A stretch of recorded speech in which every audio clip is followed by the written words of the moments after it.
Samantha Josephson grew up in Robbinsville, New Jersey. After graduating from high school in 2015, she enrolled at the University of South Carolina, where she quickly thrived in her new environment. She was known for being exceptionally friendly and kind, with a genuine love for having fun that made her instantly well-liked by everyone she met throughout her busy and active life.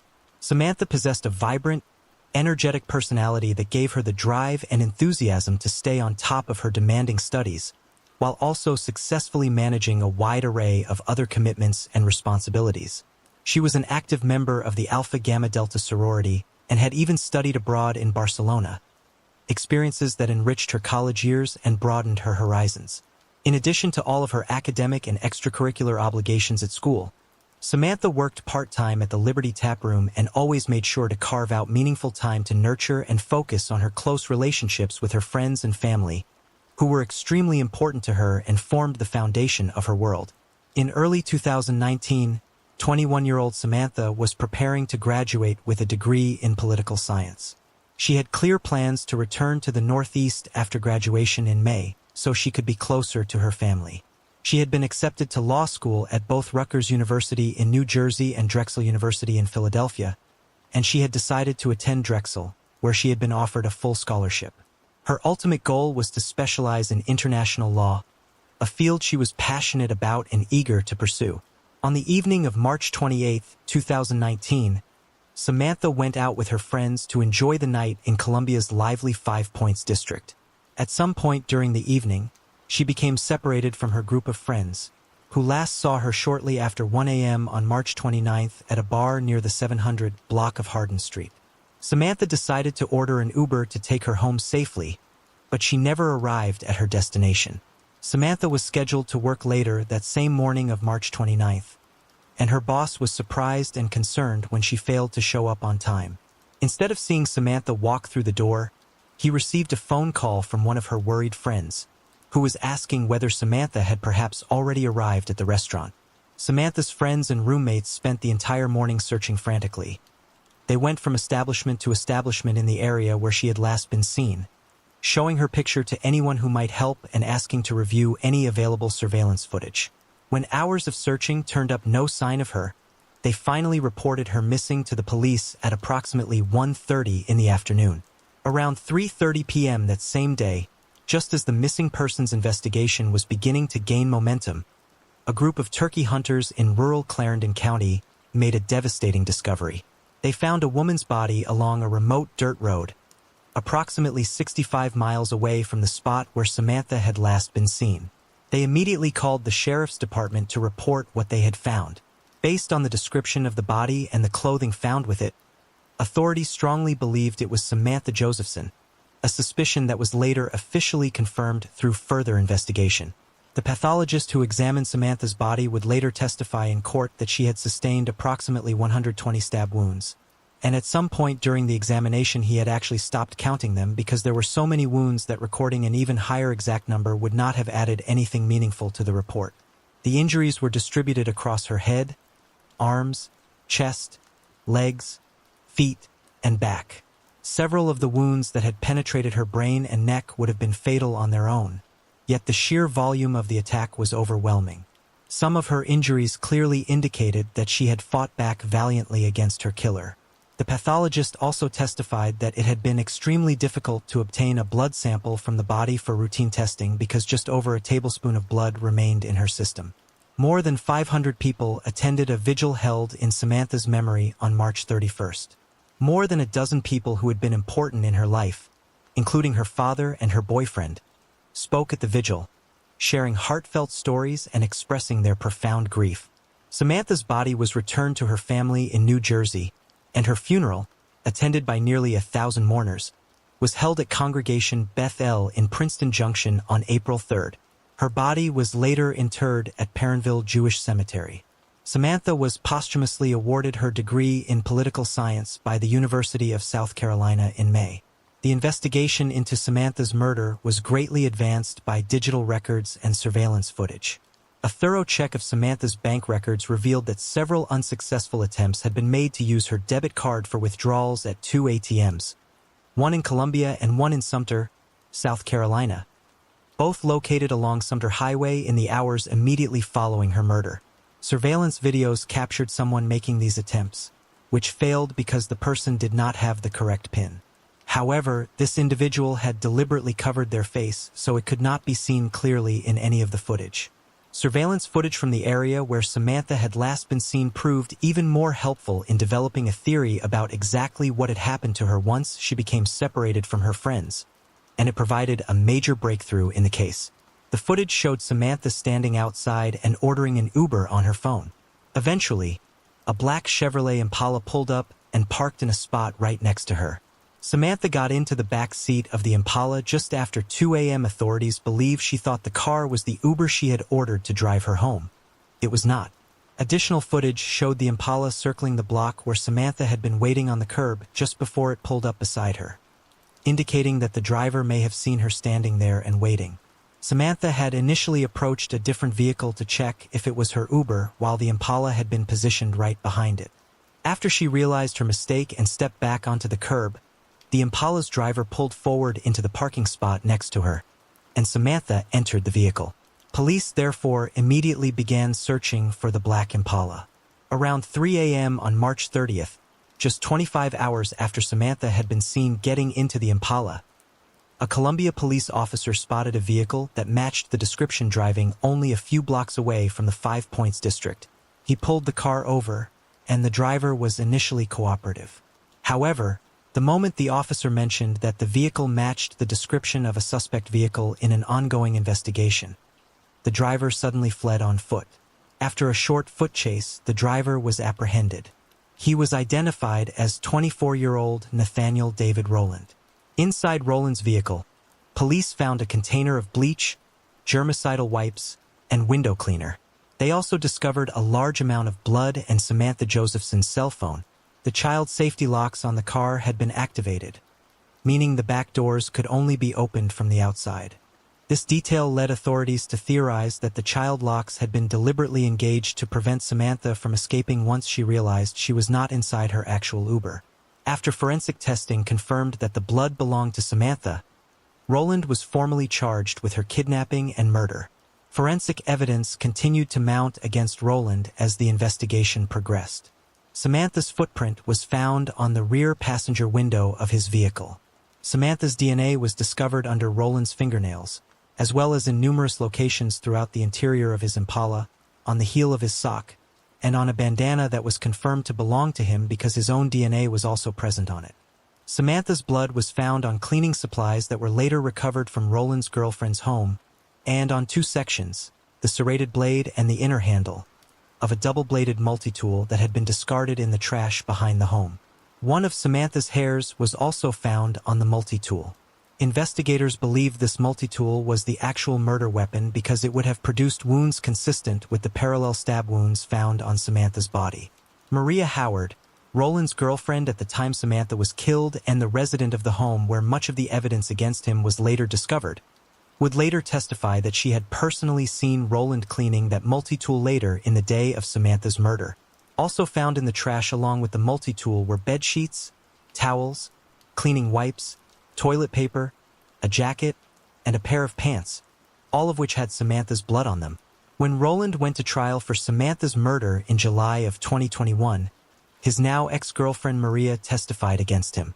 During her extensive time on the stand, she provided crucial information about Rowland's actions and movements both before and after the night Samantha had been killed.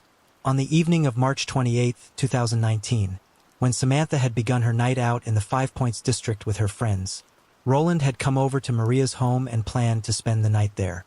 They went to bed, but Maria woke up in the middle of the night to find that Rowland was gone. Rowland enjoyed going out to the 5 Points district and had previously left after Maria had fallen asleep, so she was not immediately alarmed. However, she was upset that he had left that particular night because he was supposed to give her a ride to her job at McDonald's in the morning for her 7 a.m. shift, and she hated being late for work. Furthermore, she had given him her work shirt from her uniform to wash and dry, and she had left her hat from the uniform under the rear window of his car the day before, so she could not simply call someone else for a ride if he did not return in time. Maria could not recall the exact time Rowland returned to her home on the morning of March 29, 2019, only that it was after she was already supposed to be at work. Upset that he had made her late, she went outside to speak with him and ask for her work shirt. He did not have it with him, so he left and returned with it about 10 minutes later. When he handed her the shirt, it was wet. When she looked for her hat inside his car, it was missing. She asked Roland where it was, and he told her it was in the country. Confused about why it would be out in the country, she pressed him for an explanation. He told her it was because the hat had blood on it. When she asked why it had blood on it, he simply told her to mind her own business. Maria got into the car so Roland could drive her to work, but he had to stop for gas and to buy some items on the way. It was during this stop that Maria noticed blood in the back seat. A sheet had been placed over it, but it had not been positioned perfectly, so some of the blood was still visible. She asked Roland about the blood, and once again he told her to mind her own business. Roland dropped Maria off at McDonald's at 7:45 a.m., 45 minutes after her shift was supposed to have started. He was also supposed to pick her up at the end of her shift but failed to do so, so Maria found another ride home. When she arrived back at her house, she was angry and began banging on the door, but Roland's reaction was simply one of shock at seeing her. Maria went inside to take a shower, and when she finished, she saw Roland outside leaning against his car. As she approached, she could smell bleach. Roland obviously had not thoroughly cleaned the vehicle because blood was still visible inside it when he was later apprehended by police. Text messages sent between Maria and Roland that day also discussed blood that had gotten onto Maria's daughter's shoe after the little girl had ridden in the vehicle. Later that same day, Maria and Roland drove to her mother's house, with Maria behind the wheel of Roland's car. During the drive, Roland put on blue surgical gloves and began cleaning his multi-tool with wipes. That evening, 2 of Roland's friends came to Maria's home to meet up with him, and they all left together to go out to the Five Points district. Maria asked Roland what he was doing going back to such a popular area when he still had blood in his car. Once again, he told her to mind her own business. After Roland left, Maria was watching the news when a segment about Samantha Josephson aired, including the surveillance footage of her getting into a black Impala. Maria immediately recognized the car as Roland's, and suddenly everything she had seen and heard that day made terrifying sense to her. She did not immediately call the police, however.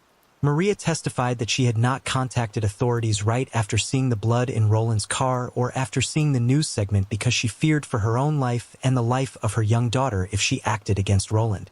He was taken into custody just a few hours after that news segment aired. Roland's and Samantha's cell phones were also critical pieces of evidence presented at his trial. GPS data showed that Samantha's and Roland's phones had traveled in the same direction until Samantha's phone was turned off, after which Roland's phone continued onward to the exact remote area where Samantha's body was eventually discovered. Roland was familiar with that location because it was not far from a home owned by his family where he had recently lived. Samantha's cell phone was not turned on again until later in the morning on March 29th, when it was in downtown Columbia and then traveled along Monticello Road. Surveillance footage from a cell phone store on that road showed a man dressed in dark clothes entering the store. According to the store's owner, the man, whom he later identified as Roland, had driven up in a black Impala and wanted to sell a phone. The phone was unlocked, and the owner saw a picture on it of a young woman who appeared to be Samantha Josephson. The man wanted $300 for the phone, but the store only offered $125, so he left with it. That same phone was later recovered by police inside Roland's vehicle. A handwritten list was also found in Roland's car.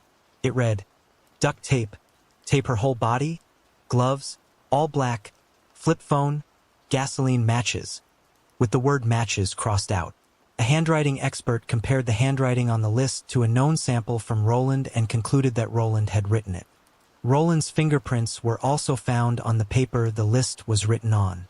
Roland's defense team did not call any witnesses. A major part of their defense strategy rested on the fact that while Samantha's DNA had been found in many locations and on items tied to Roland and even on his body, Roland's own DNA had not been found on Samantha's body, even though she had clearly fought back against her attacker. Roland had been wearing long sleeves on the night of the murder, and scratches were later found on his jacket. Just prior to resting their case, the defense requested that all charges against Roland be dismissed, arguing that the prosecution's evidence was entirely circumstantial and mainly linked Samantha only to Roland's vehicle rather than directly to the man himself. Circuit Judge Clifton Newman rejected the request, stating that the prosecution had indeed presented more direct evidence and that the jury should have the full opportunity to consider the extensive amount of evidence, both direct and circumstantial, that had been presented. On July 27, 2021, after just 1 hour of deliberation, a jury found Roland guilty of kidnapping, murder, and possessing a weapon during a violent crime in Samantha's case. After the verdict was read and before sentencing, Samantha's loved ones were given the opportunity to address the court about the immense pain her loss had caused them. One family member spoke powerfully. "Words cannot express the anguish our family and friends have endured since he kidnapped and brutally murdered our Samantha. From the day I found out I was having Sammy, I was in love with her. As a mother, you worry and pray that your child will be safe, happy, and healthy. When she was sad, I was sad. When she was happy, so was I. Her dreams were my dreams, and her death was my death. I close my eyes and I feel what she endured in his hands. 120 times, over and over and over, fighting for her life, locked in his car. I used to have dreams for her. Now I have her nightmares, 120 times." Roland's mother also addressed the court but was interrupted by the judge when she attempted to claim her son was innocent. Judge Newman reminded her that the jury had already found her son guilty and that she was not speaking as a witness. If she had any evidence that could have supported her son's innocence, she should have testified to it during the trial. When Roland stood before Judge Newman for sentencing, he once again claimed to be innocent of the crimes he had just been convicted of. Judge Newman was not swayed by Roland's words. Instead, he was moved by what he described as the avalanche of evidence against him. "The evidence is so substantial in this case pointing to your guilt, and I emphasize that and re-emphasize it, because of the horrific and most brutal nature of this crime. Could not be worse. It's the most severe murder that has occurred that I have been a witness to as far as presiding in court or participating in as a lawyer. And for whomever asked me for leniency, that's not part of my DNA. Sentencing in this case is not difficult. Sentencing in this case is easy, though painful it may be. The sentence of the court for murder is that you be committed to the State Department of Corrections for life. Any other sentence that can be imposed will be concurrent with life. Since you only have one life, that sentence must be served for the remaining days of your natural life." Roland is currently serving his life sentence at Kirkland Correctional Institution. While the Josephson family was grateful that Roland would never have the opportunity to hurt anyone else, his conviction did not erase the deep pain they had carried since Samantha was murdered. "I will always love you, think about you, worry about you, and I will always hear your voice inside my head saying, 'Dad,'" Seymour Josephson said at his daughter's funeral. "You had so much more to do. You will not be forgotten. You could never be. We will never forget your name. Samantha Josephson, Samantha Josephson." Samantha's name would continue to live on through the advocacy of her family, as well as through important legislation passed in direct response to her murder. Samantha's parents, Marcy and Seymour Josephson, established the What's My Name Foundation to honor their daughter's memory by providing education about ride-sharing safety. The name of the foundation comes from one of the major safety tips it promotes. Passengers should always ask the driver of a vehicle to tell them the passenger's name before getting into the car to ensure they are, in fact, the correct ride they ordered. The Josephsons hope this simple but vital action will become as instinctive as putting on a seatbelt for all rideshare passengers. The Josephsons have also called for greater accountability within the ride-sharing industry and have advocated for the widespread use of already available technology to make ride-sharing safer, specifically by having drivers place barcodes on their windows so passengers can scan them to confirm they have found the correct ride before getting inside. Shortly after Samantha's murder, Uber announced a new initiative using push notifications to remind users to check the make, model, and license plate of a vehicle, as well as the name and photograph of the driver, before entering any car. The initiative was initially rolled out in Columbia, South Carolina, as part of a larger campus safety partnership with the University of South Carolina. Lyft also announced plans to conduct daily checks on their drivers in addition to their already mandated annual background checks. Several pieces of legislation named in honor of Samantha and designed to increase rideshare safety have passed since her death. South Carolina's Samantha L. Josephson Ridesharing Safety Act was written shortly after Samantha was killed and quickly moved through the state legislature. It was signed by Governor Henry McMaster on May 16, 2019, and went into effect that June, less than 3 months after Samantha's death. The act makes impersonating a rideshare driver a crime and requires rideshare vehicles to prominently display their license plate number on the front of the vehicle so passengers do not have to walk behind the car to check the plate. On June 20, 2019, Governor Phil Murphy of Samantha's home state of New Jersey signed Sammy's Law, named in honor of Samantha. The law requires rideshare services to issue illuminated or reflective signs to their drivers, who must display one sign in the windshield and one in the back window. Vehicles must also have scannable QR or barcodes as well as placards identifying the vehicle's driver. In October of 2019, Congressman Christopher Smith of New Jersey filed a federal version of Sammy's Law. The legislation would set up a digital system allowing rideshare passengers to verify a vehicle as their correct ride before entering it.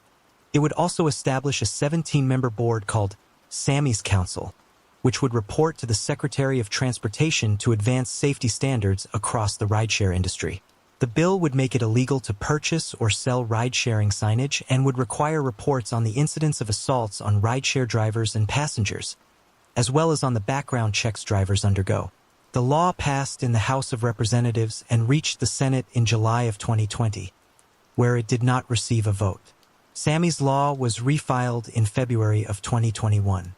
As Samantha's legacy continues to make an increasing impact on rideshare safety across the country, her family does not want the memory of Samantha herself to be lost amid all the important work being done in her name. We just want you to know that she is a fabulous young woman. Samantha's mother Marcy said of her in April of 2019, "Kind, a best friend to everyone really, determined, a hard worker, and a fun young woman." In 1983, 21-year-old Linda Reed had a bright and hopeful future stretching out before her. She and her husband Robert had been married for 2 years, and the young couple was in the exciting process of building their very first home together. To save every dollar they could for the new house, Linda and Robert were temporarily living in a modest caravan parked on property owned by Robert's parents.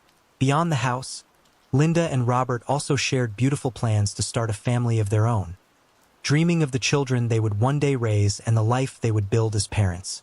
Linda worked as a dedicated sales associate in the jewelry department of McDonald and East, a busy department store located inside the Pacific Fair Shopping Center in Broad Beach, Queensland. She was on shift on December 13, 1983, right in the middle of the bustling Christmas shopping season, and she went on her lunch break at noon. Linda was known as a hard worker and a highly responsible employee, so when she never returned from that lunch break, her coworkers immediately grew concerned. Her husband Robert became even more alarmed when she failed to come home after her shift was supposed to end, and his worry turned to outright panic once he learned she had never gone back to work after leaving for lunch. Robert immediately began a frantic search for his wife. He drove to the shopping center and checked every place she was known to visit regularly, desperately hoping to find some trace of her. When those efforts turned up nothing, he contacted the police at 7 p.m. that evening. Linda's mother, Nancy, also tried to report her daughter missing to the authorities, but the police refused to take the report at that time because Linda had not yet been gone for a full 24 hours. Police would later discover that Linda had gone straight to the Commonwealth Bank at 12:18 p.m., where she obtained a bank check so she could pay some of her bills. A security guard reported seeing Linda drive out of the car park in her white Mazda a short time later. Where she was heading and why she would leave the shopping center when she was due back at work at 1 p.m. remained a complete mystery to her devastated family and her worried coworkers. Linda and her car would not be found until 3 days after she had vanished. Her white Mazda, with the Christmas presents she had already purchased still neatly inside, was discovered along Milroo Drive in a remote stretch of bushland approximately a 30-minute drive north of the Pacific Fair Shopping Center. In 1983, the area was very isolated and undeveloped, although today it has been extensively built up and the location is not far from where the parking lot of the Helensvale Town Center now stands. The site was also less than 2 miles away from the very spot where Linda and Robert's new home was being constructed. Linda's partially clothed body was found not far from her car, her head forced into a muddy creek bed. Her hands had been tightly tied behind her back with her own bikini top and a length of blue cord. Her face had been pressed down into the muddy creek bed with such brutal force that mud and debris were later discovered inside her lungs during the post-mortem examination. She had died either from drowning, smothering, strangulation, or suffocation, but the advanced state of decomposition her body had suffered before it was discovered prevented pathologists from determining the exact cause with any greater precision. Because the Pacific Fair Shopping Center had been extremely busy on the day Linda disappeared, authorities held out hope that witnesses among the hundreds of Christmas shoppers might come forward. In an effort to jog memories, they even displayed Linda's actual car at the shopping center as part of a public appeal that also included a mannequin, photographs, and detailed information about her disappearance, all designed to encourage anyone with information to speak up. Several witnesses from the shopping center came forward and reported seeing a baby-faced teenager with blonde hair in the car park near where Linda's car had been parked. Other eyewitnesses who had not even been at the shopping center that day also provided statements. They described seeing a man hitchhiking along the Gold Coast Highway, less than a kilometer away from the location where Linda's body was later found, on the very day she disappeared. One man came forward and said he had given a ride to a hitchhiker in his van a few days after Linda's murder, after picking the man up not far from the crime scene. His description of the hitchhiker matched exactly what other eyewitnesses had already reported. The hitchhiker had been carrying menthol cigarettes loose in his hand, without any package. This small detail immediately caught the attention of investigators because an empty pack of Winfield menthol cigarettes had been found on the floor below the front passenger seat inside Linda's car. Neither Linda nor her husband Robert smoked, so the cigarettes clearly did not belong to them. Police processed the witness's van and discovered an unidentified fingerprint on its passenger side window. Unfortunately, at that time there was no match for the print in any existing criminal database. A major potential break in the case arrived in 1985 when a jailhouse informant came forward. 45-year-old Graham Steer told authorities that a fellow prisoner, Craig McConnell, had confessed to him that he and another man had abducted and killed Linda. This conversation allegedly took place while both men were being held at Bago Road Jail. According to Steer, McConnell had explained that he and his accomplice had been trying to steal a car from the car park at Pacific Fair when they abducted and killed Linda after they became afraid she had seen them committing the theft. At the time, McConnell was already serving 2 life sentences for 2 gruesome murders he had committed in Brisbane in 1984, both carried out with several accomplices. One detective who knew McConnell described him in court as the greatest argument for the death penalty there ever was.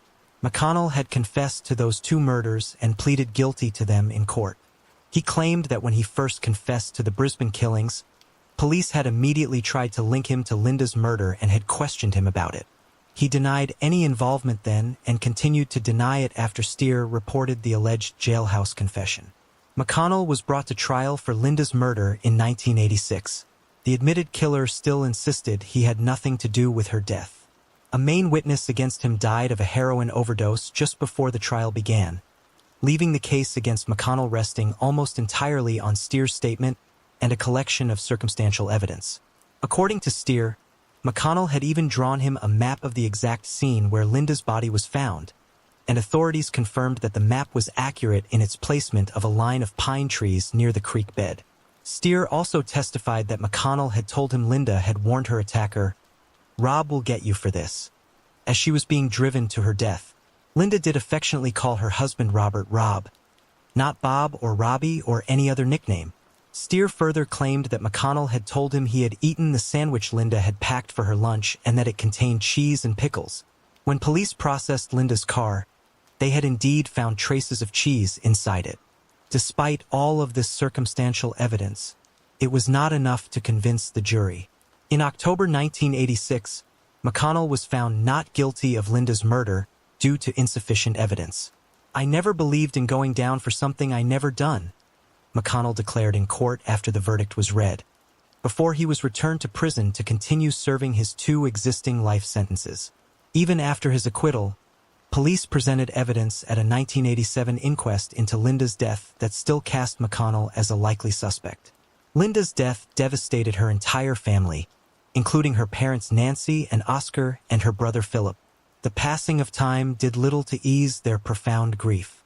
In a 2010 interview, Oscar revealed that he had been diagnosed with kidney cancer and feared he would die without ever learning who had taken his daughter's life. "I just want to know what happened to my beautiful daughter. I deserve that," he said. "It's always been terrifying to think we could never find out who killed Linda. I just want answers. It hurts to know Linda's killer is still out there, walking around, living life. Linda had her future taken away, and so did we." Sadly, Oscar passed away before his daughter's case was ever solved. Linda's husband Robert could only manage a few hours of sleep each night in the immediate aftermath of her murder. He would lie awake for most of the night, tormented by thoughts of what had happened to his wife. Years later, he was still often crying himself to sleep. As a profound sign of his enduring love for Linda and his devotion to the life they had planned together, he made a solemn vow never to have children with anyone else, giving up his dream of becoming a father. "I am destined to remain a bachelor," he said at the 1987 inquest. "The vows I made were for Linda. The children we planned were Linda's and mine." Linda's case was officially reopened in 2009 after police received an anonymous tip.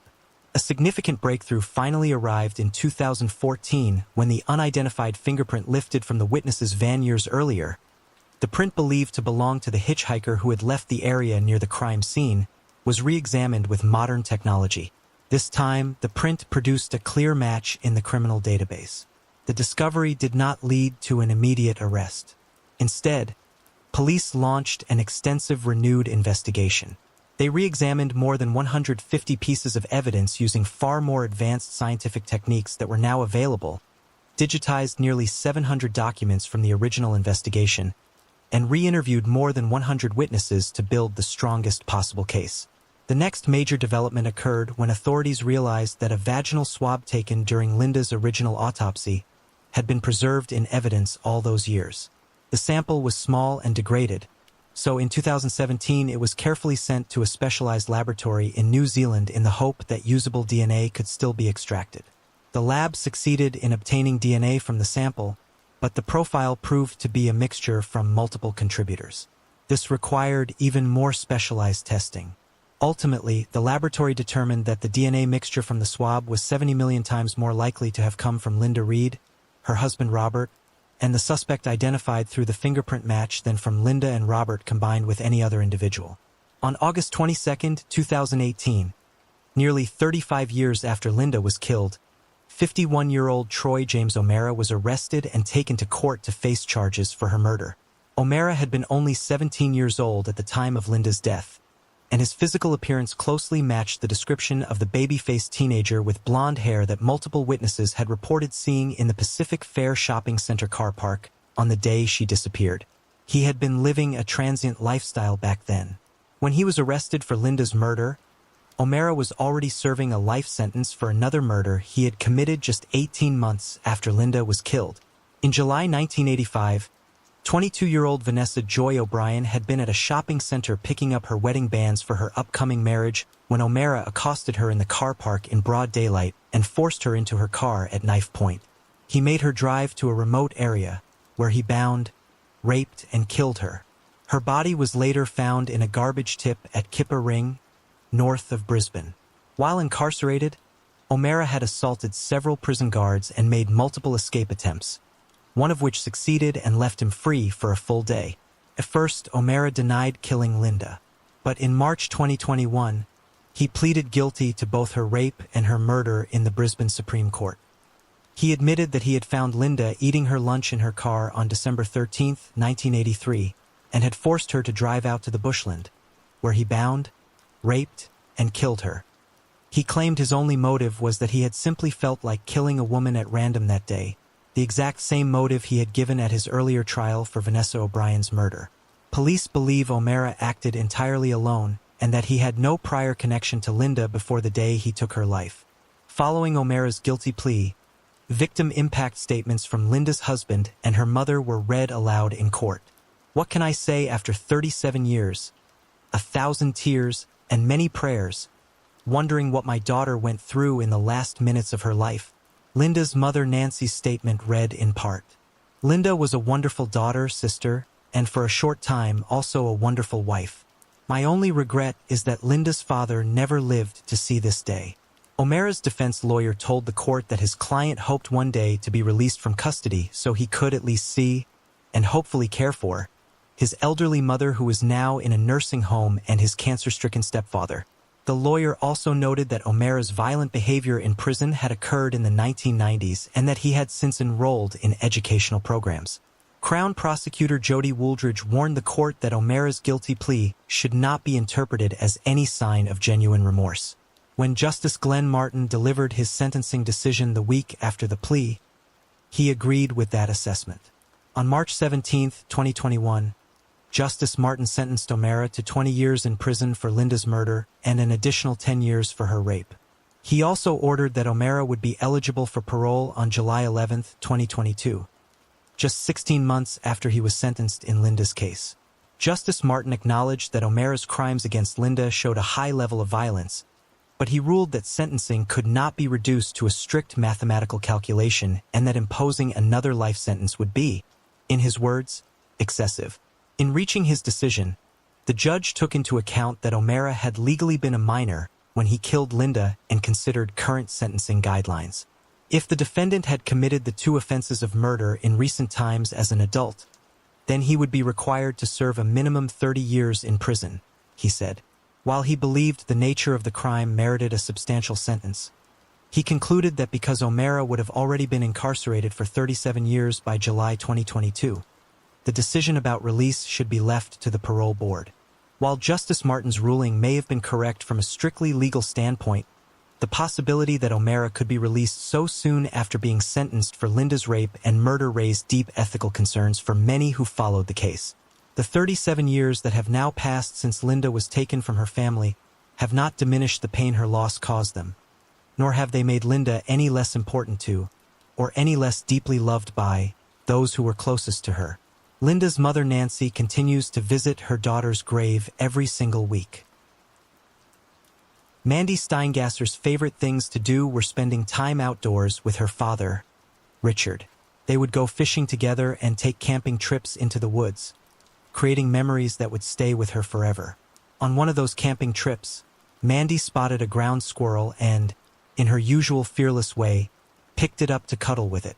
Rather than fleeing, the little creature bit her. But that was nothing unusual for Mandy. On other camping adventures, when she came across snakes, she would calmly pick them up and pet them instead of running away. These incidents perfectly reflected Mandy's personality. She was brave, she loved animals, and she never let perceived dangers or flaws influence how she treated others, whether they were animals or people. She had a wide variety of friends and remained fiercely loyal to every one of them. She did not judge anyone, which sometimes led her to befriending individuals that other people might have avoided. When her decision to associate with these friends was questioned, Mandy would simply reply that they were her friends and that was what mattered above all else. In the fall of 1993, 17-year-old Mandy was a senior at North Tonawanda High School, just outside Buffalo, New York. She did not yet have any firm plans for her career, so she intended to begin her collegiate studies at Niagara County Community College after graduation. According to her parents, Mandy was a good kid. She had her flaws and was not a straight-A student, but she cared deeply about protecting the environment, loved and respected her parents, and was a devoted friend. Like many teenagers, Mandy enjoyed going to parties and experimenting with drinking alcohol and smoking cigarettes. One of her close friends, with whom she would attend parties, recalled that Mandy liked to push her limits but was never a problem drinker and never let herself get out of control. Mandy's parents were concerned about her partying, but they also trusted their daughter's character. Instead of trying to force her to stop going out, they set up a clear system of rules around her social life. They established a curfew for each evening she went out, which Mandy agreed to follow. If something prevented her from getting home on time, she was to call her parents to explain why she was delayed and when she would arrive. Mandy also had to wake her parents when she got home, so they would know she had returned safely. The family had a standing agreement that if she ever found herself in a bad situation, she could call them and they would come get her immediately. Mandy generally adhered to these rules until the night of September 18, 1993. That Saturday night, Mandy spent the evening with her friend Stacy, Stacy's boyfriend Brian, and Brian's friend Wayne. Stacy would be sleeping over at the Steingasser house, and Mandy had promised her parents they would be home by midnight. Stacy was Mandy's age, but Wayne and Brian were a few years older, meaning they could legally buy alcohol. Wayne also had his own apartment. That evening, the group stopped at a liquor store to purchase whiskey and rum before heading to Wayne's apartment on Ironton Street in North Tonawanda. Around 9 p.m., they got into Wayne's car and drove to Buffalo, planning to see a rock band perform at a bar on Forest Avenue. However, because Mandy and Stacy were both underage, they could not get past the bouncer. Brian and Wayne left with the girls and stopped at a friend's house party before returning to North Tonawanda and Wayne's apartment. By this time, it was clear that Mandy and Stacy were going to miss their midnight curfew. For some reason, Mandy deviated from her normal routine and did not call her parents to update them about where she was or when she could get home. According to Stacy, she and Mandy were buzzed but not overly intoxicated.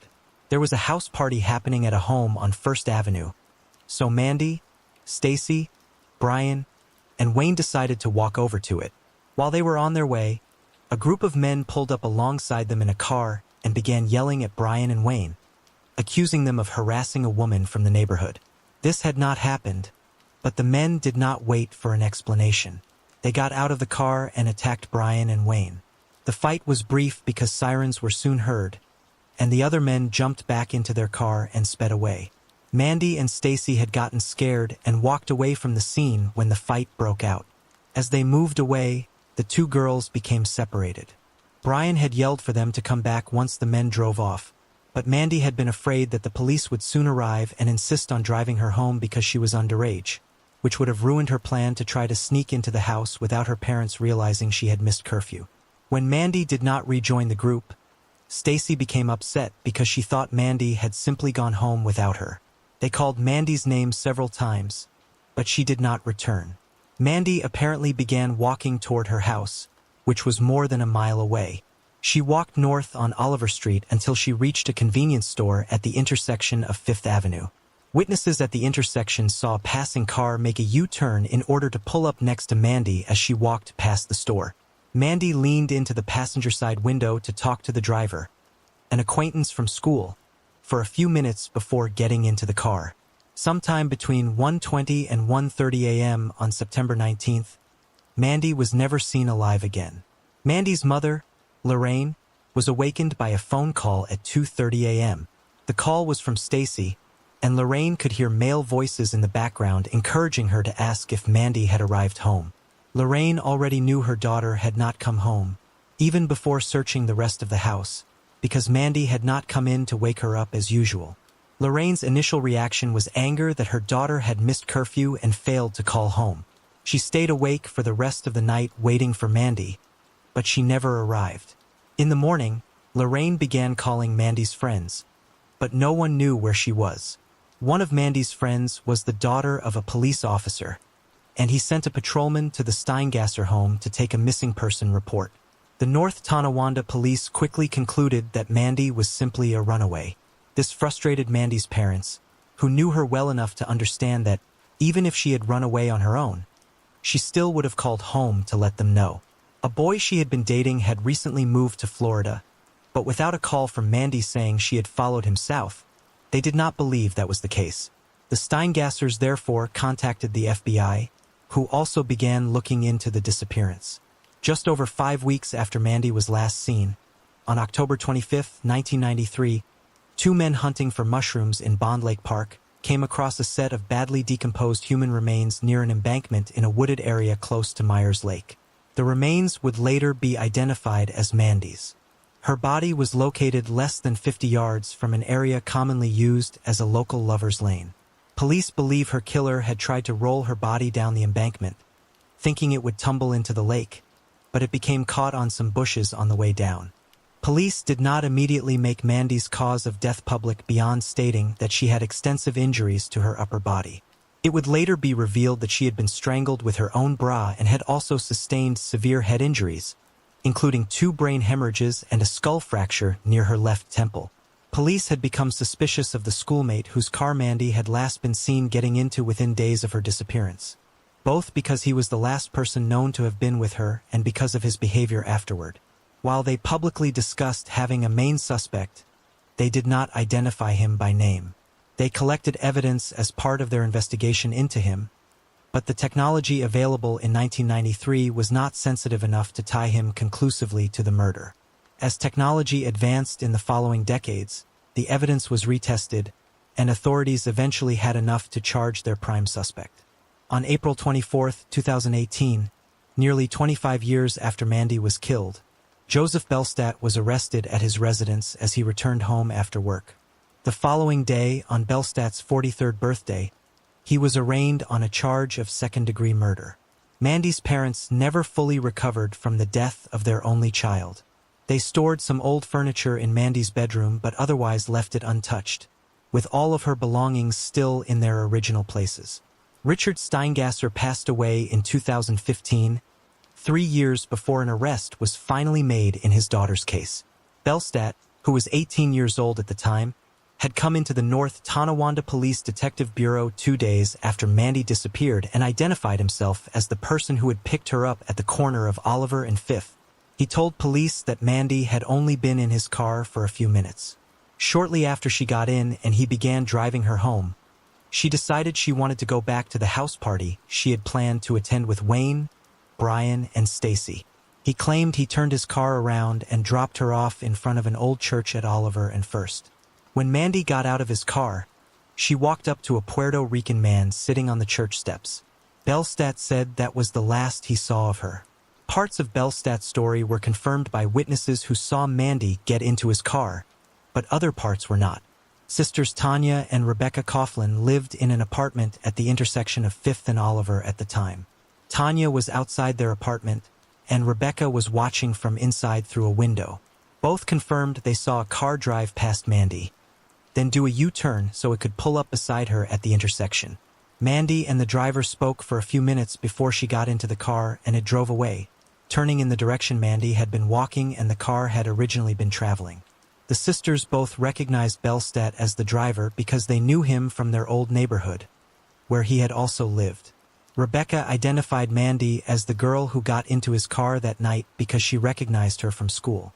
However, there was a key part of the sisters' story that differed from Bellstadt's account. Rebecca remained at the window looking out onto the street for 5 to 6 more minutes. If Bellstadt had quickly turned his car around to drive Mandy back to Oliver and 1st as he told police, she would have seen his car drive past her apartment again. She did not. Furthermore, police were never able to locate witnesses who saw a Puerto Rican man near the church, Bellstadt dropping Mandy off at the church, or Mandy anywhere in that area. They did, however, locate 2 witnesses who reported seeing Bellstadt cleaning both the inside and outside of his car at a 24-hour coin-operated car wash at 2:15 a.m. or shortly thereafter on the morning Mandy got into his vehicle. Several of Bellstadt's friends also came forward and admitted that he had asked them to provide a false alibi for him. One of these friends was Jerry Miller. Bellstadt asked Jerry to tell police that they had gone to Canada together the night Mandy disappeared so he would stay out of trouble. Jerry initially did so but gave an accurate statement 3 days later. On September 18th, Jerry had gone to the police station in the city of Tonawanda with Bellstadt, who was angry over 2 traffic tickets he had received and wanted to contest them. When they left the station, Jerry did ask Bellstadt to drive to Canada with him to buy beer. The legal purchasing age for alcohol was younger in Canada than in the United States. Bellstadt declined, stating he was just going to drive around because he was still mad about the tickets. When Jerry returned from Canada later that night, he drove past Bellstadt's grandmother's house, where Bellstadt had been staying, as well as his mother's house, but Bellstadt's car was not at either location. Once confronted with the statements showing he had asked friends to lie for him and proving he had not gone to Canada that night as he claimed, Bellstadt then said that after he dropped Mandy near the church, he went to a donut shop and then returned home. Bellstadt stopped attending the school where he and Mandy had both been students after she disappeared. He did come in to take 2 polygraphs during the time Mandy was missing. He walked out of the first one because he did not like the tone of the questioning. He completed the second exam but was found to be untruthful when he answered no to 2 questions. One asking if he was involved in Mandy's disappearance and the other asking if he was withholding information. After Mandy's body was discovered, police caught Bellstat in another lie. They asked him if he was familiar with the area where the body was found, and he claimed he was not and said he had never been there. However, authorities quickly found a young woman who reported that Bellstat had taken her to that same remote location just weeks before Mandy was murdered. Forensic evidence could not prove Bellstat's involvement in Mandy's murder in 1993. A hair was found on Mandy's body, and while testing indicated it could have come from Bellstat, it could not be conclusively proven to be his. Fibers found on Mandy's clothing were a match to the fibers from the carpet in the back seat area of Bellstat's vehicle, although this only confirmed that she had been inside the car, which Bellstat did not dispute. Bellstat's car was seized and searched. It was during that search that the most crucial pieces of evidence were collected: 3 pubic hairs, 1 found on the front passenger side floor mat and 2 located in the back seat of the vehicle. According to Bellstat, Mandy had only been in the front seat of his car and only for a few minutes. Furthermore, the hairs still had their roots attached, which a forensic expert would later testify meant they had been pulled from the skin with force. While the attached roots on the hairs would eventually mean they could be tested for DNA, the technology to do so was not available in 1993. At the time, scientists could only state that the hairs were consistent with Mandy's pubic hair. The hairs were submitted for DNA testing in 2017, which confirmed they belonged to Mandy Steingasser. This confirmation is what led authorities to finally charge Bellstat with her murder in 2018. Police believe Bellstat had made sexual advances toward Mandy and reacted violently when she wanted the encounter to end, leading to a struggle. When Mandy's body was found, her pants were pulled partway down and had been torn. One of Mandy's fingernails had broken off. Based on the results of the autopsy, investigators argued that Bellstat struck Mandy in the head at some point during the struggle and, when he realized what he had done, ripped off her bra, tearing out all of its hooks in the process and strangled her with it. After Bellstat's arrest in April 2018, dates for his trial were set, and then changed as a result of ongoing disagreements over pre-trial evidentiary issues. On March 9, 2020, the process of jury selection for the trial finally began, and the selected jury heard opening statements and 1 day of testimony before Niagara County Judge Sarah Sheldon declared a mistrial on March 16 due to concerns that the COVID-19 pandemic would prevent the trial from being successfully completed. The trial finally began on October 25, 2021. 28 years to the day after Mandy's body was found. Bellstat's defense team relied heavily on the fact that traces of another man's DNA were found in Mandy's underwear during further testing in 2019. The DNA belonged to Mandy's ex-boyfriend, Christopher Palacios, with whom she was known to have had a sexual relationship. Police had investigated him back in 1993, but he had moved to Florida on September 17, 1993. The day before Mandy began her last evening out with her friends. The defense argued that this evidence was exculpatory and that Bellstat should have been released as soon as it was found. The prosecution argued that the defense was using the DNA as a distraction, as they were able to account for its presence and the person it belonged to was not even in the state at the time of the murder. During the trial, the defense presented Christopher as an alternative suspect, offering his criminal charges in Florida for domestic violence and cruelty to animals as supporting evidence. The prosecution presented documents and called witnesses to confirm that Christopher had already moved away when Mandy was killed. On November 16, 2021, the jury returned their verdict. They found Bellstat guilty. In a subsequent interview with the Buffalo News, one of the jurors stated that the jury had not taken the defense's theory that Mandy's ex-boyfriend was responsible for her murder seriously. They went through all of the evidence carefully to be fair to Bellstat and do their job thoroughly and ultimately found that they could not argue with the compelling scientific evidence. Bellstat's sentencing hearing was held on January 14, 2022. While Bellstat maintained his innocence and his lawyer argued that sending her client to prison for the rest of his life was not justice, Mandy's mother, Lorraine, asked the court to impose a lengthy sentence, During the time Joseph Belstadt has been living his life, my daughter did not, she told the court, adding, "He has been free for 28 years, and he should be sentenced for no less." Belstadt was sentenced to 25 years to life in prison. He planned to appeal his conviction. Niagara County District Attorney Brian D. Seaman believed the case was handled properly and that Belstadt's conviction would be upheld upon appeal. When asked what he would say to Mandy if he could speak with her now, he stated, "Mandy, we did everything that we could here to try to bring some level of justice for you and your family. And I'd say that the detectives in North Tonawanda, the individuals that worked in the Niagara County Forensic Lab, they never forgot about you." On a crisp afternoon of December 20th, 1976, in the peaceful borough of Eastside, Pennsylvania, tucked quietly within Carbon County, 14-year-old Kenneth Jumper Jr. was walking the familiar banks of the Lehigh River. It was around 4:30 p.m., and the area held no secrets for Kenneth. He had been coming here regularly to set and check his traps for years. The riverbank was like a second home to him. That day, however, something immediately felt wrong. An object that had not been there during his visit just 1 week earlier now stood out starkly against the natural landscape. A suitcase. Moments later, his eyes fell on a sight that would haunt him for the rest of his life. A severed human head with dark hair lying nearby on the ground. Shaken to his core and terrified, the young boy raced home to alert his 19-year-old brother, Richard. Together, the two brothers wasted no time contacting the Pennsylvania State Police. When investigators arrived at the scene, they quickly located not one, but 3 suitcases in total, each one deliberately spray-painted black to blend into the surroundings, or perhaps to conceal their contents.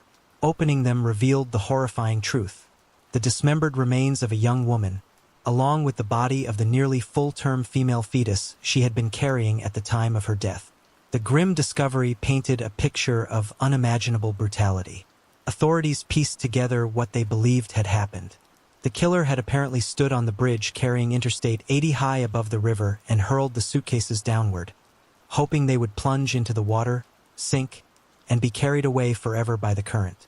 Instead, the throws fell short. The heavy luggage slammed into the riverbank with tremendous force, causing at least one suitcase to burst open on impact and expose its macabre contents to the elements, and eventually to young Kenneth. The young woman had suffered a death that was as horrific as it was methodical. She had been strangled first, then shot once in the neck. Afterward, her body was meticulously dismembered, with certain parts subjected to additional mutilation. The pieces were then carefully packed into the 3 black suitcases.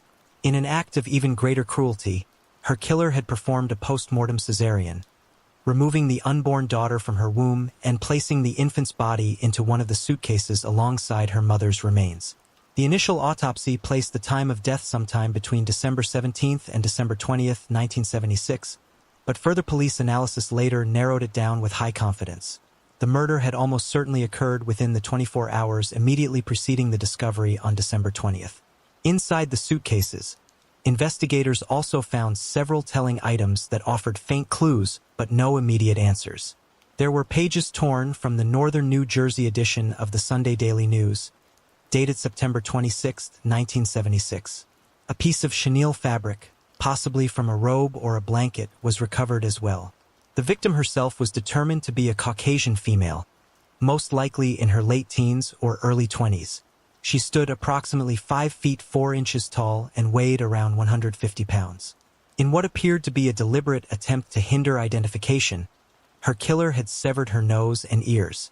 Forensic artists worked diligently to create a composite sketch of what she might have looked like in life, and that image was circulated widely through newspapers, television, and law enforcement channels across the region and beyond. Despite the intense publicity, no missing persons report matched her description. No family member, friend, or acquaintance stepped forward to say they recognized the face in the sketch. Without a name, the entire investigation ground to a painful halt. The unidentified remains were carefully preserved at the city morgue in Philadelphia, where they remained for nearly 7 long years. In August 1983, they were finally returned to Carbon County. There, a compassionate local pastor conducted a dignified burial service for the unknown woman and her unborn child in the county's Potter's Field, later known as the Lorrytown Road Cemetery near Weatherly, Pennsylvania. Their modest grave marker carried only the placeholder name Beth Doe, chosen because her true identity was still unknown and no family could be notified to claim her. In the absence of relatives, the people of Carbon County stepped forward with extraordinary kindness and humanity. Residents began visiting the grave regularly, leaving fresh flowers, tending the grass, cleaning the marker, and quietly keeping her memory alive through small but meaningful acts of remembrance. Over the decades, Beth Doe essentially became an adopted member of the tight-knit Carbon County community. The case drew national attention as word spread. People from every corner of the United States followed developments closely, wrote letters to police suggesting possible identities, and expressed deep sympathy for the nameless young woman and the child she had never had the chance to hold. Law enforcement never gave up. They embraced every new forensic tool that emerged. Advanced isotope analysis to trace possible geographic origins, ever more sophisticated facial reconstructions, and eventually cutting-edge DNA testing.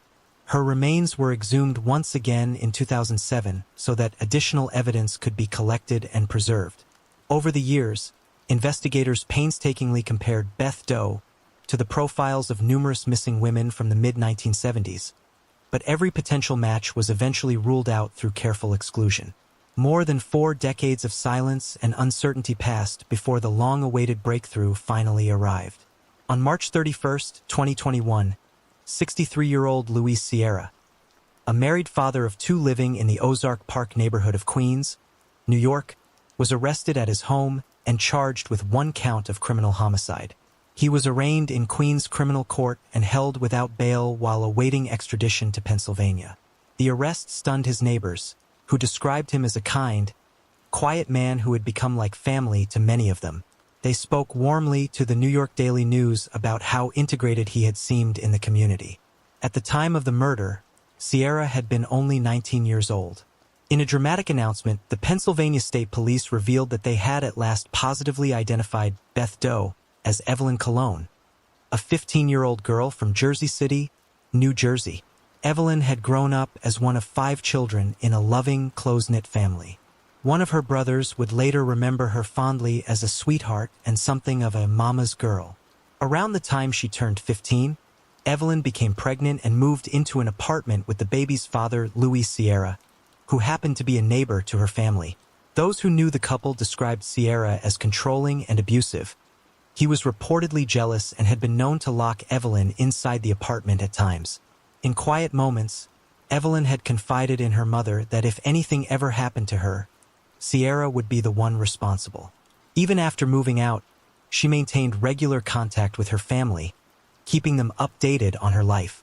In mid-December 1976, Evelyn told her mother she was not feeling well. When her mother arrived at the apartment with soup to help her daughter, Evelyn was gone. Neighbors reported that the young couple had suddenly moved out. Then, in January 1977, the family received a letter postmarked from Connecticut. It claimed that Evelyn had given birth to a 9-pound baby boy, named after his father, and that she was now living happily in Connecticut. The letter promised she would reach out again if she needed anything. Media coverage at the time suggested the family never filed a missing persons report because of that letter, but later interviews conducted by PA Homepage with Evelyn's brother and nephew painted a different picture. They had tried to report her missing, but police at the time refused to accept the report precisely because of the letter's existence. Tragically, a house fire years later destroyed nearly all the family's photographs of Evelyn, making visual identification even harder in the decades that followed. Evelyn's sudden disappearance devastated her family in ways that never fully healed. Her mother spent countless hours searching the streets of Jersey City, sitting by the window for hours on end, watching every passerby in the desperate hope of catching a glimpse of her daughter. On her own deathbed, the mother's final words to her son were simple and heartbreaking: "Find Evelyn." Even as the years turned into decades, the family never stopped searching.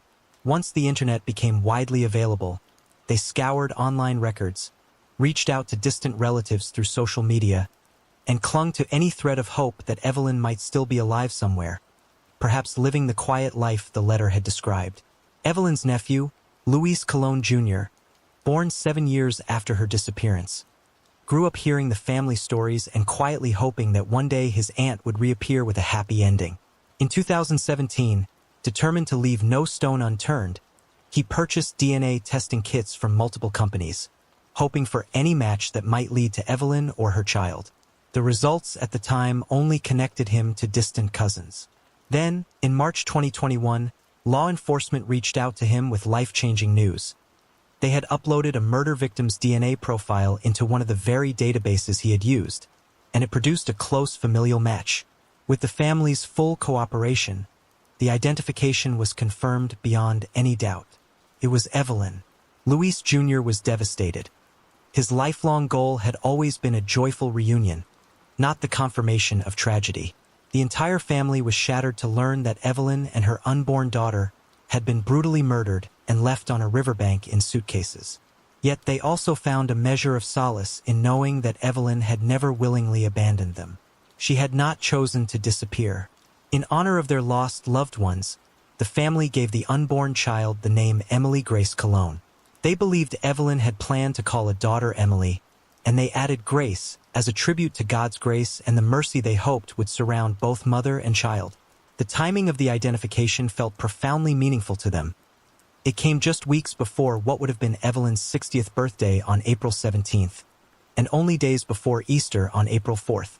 As niece Miriam Colon Veltman expressed it, "I think that in light of the whole Easter season with the Christ resurrection, her identity, her case, her life, the justice for her murder is being truly resurrected from her grave, right? And it's a powerful season for us as a family." The Colon family, now scattered across the country, faced significant financial and logistical challenges in traveling to Pennsylvania. They launched a GoFundMe campaign so they could visit the grave that had been so lovingly cared for all these years and begin the process of memorializing Evelyn and Emily properly.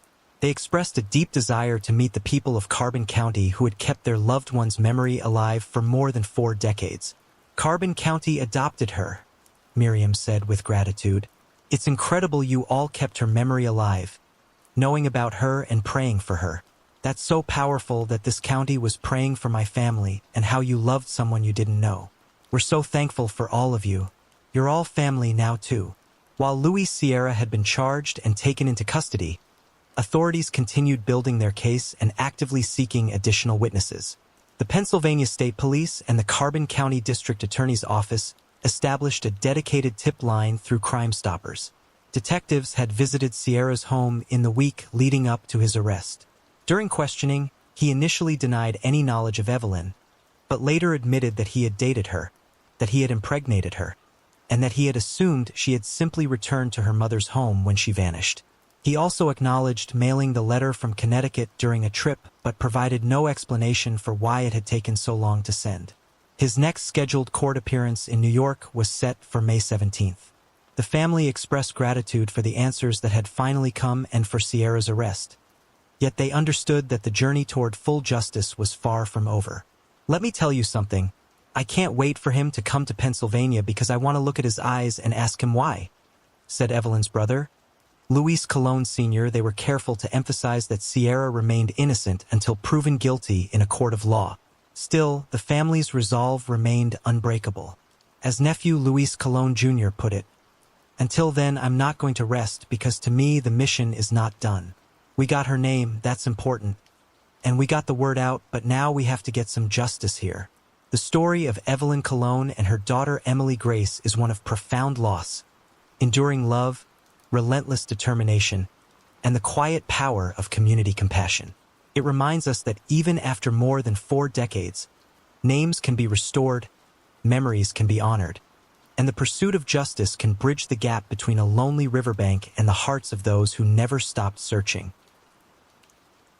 Lisa Marie Ziegert was born in March 1968 and spent the majority of her life in Agawam, Massachusetts, a tight-knit New England community where everyone seemed to know one another. She was one of 4 children in a warm, close-knit family that valued togetherness, and from an early age Lisa developed a deep passion for music. She played multiple instruments, including the flute and saxophone, and proudly performed with the band at Agawam High School. Her talent and leadership shone through when she served as drum major for the band for 2 full years. During her high school years, she also excelled academically and socially. She was a member of the National Honor Society and the American Field Service, and she contributed to both the school newspaper and the school literary magazine. After graduating from Agawam High School in 1986, Lisa pursued her dreams at Westfield State College. She graduated cum laude in 1990 with a degree in elementary education.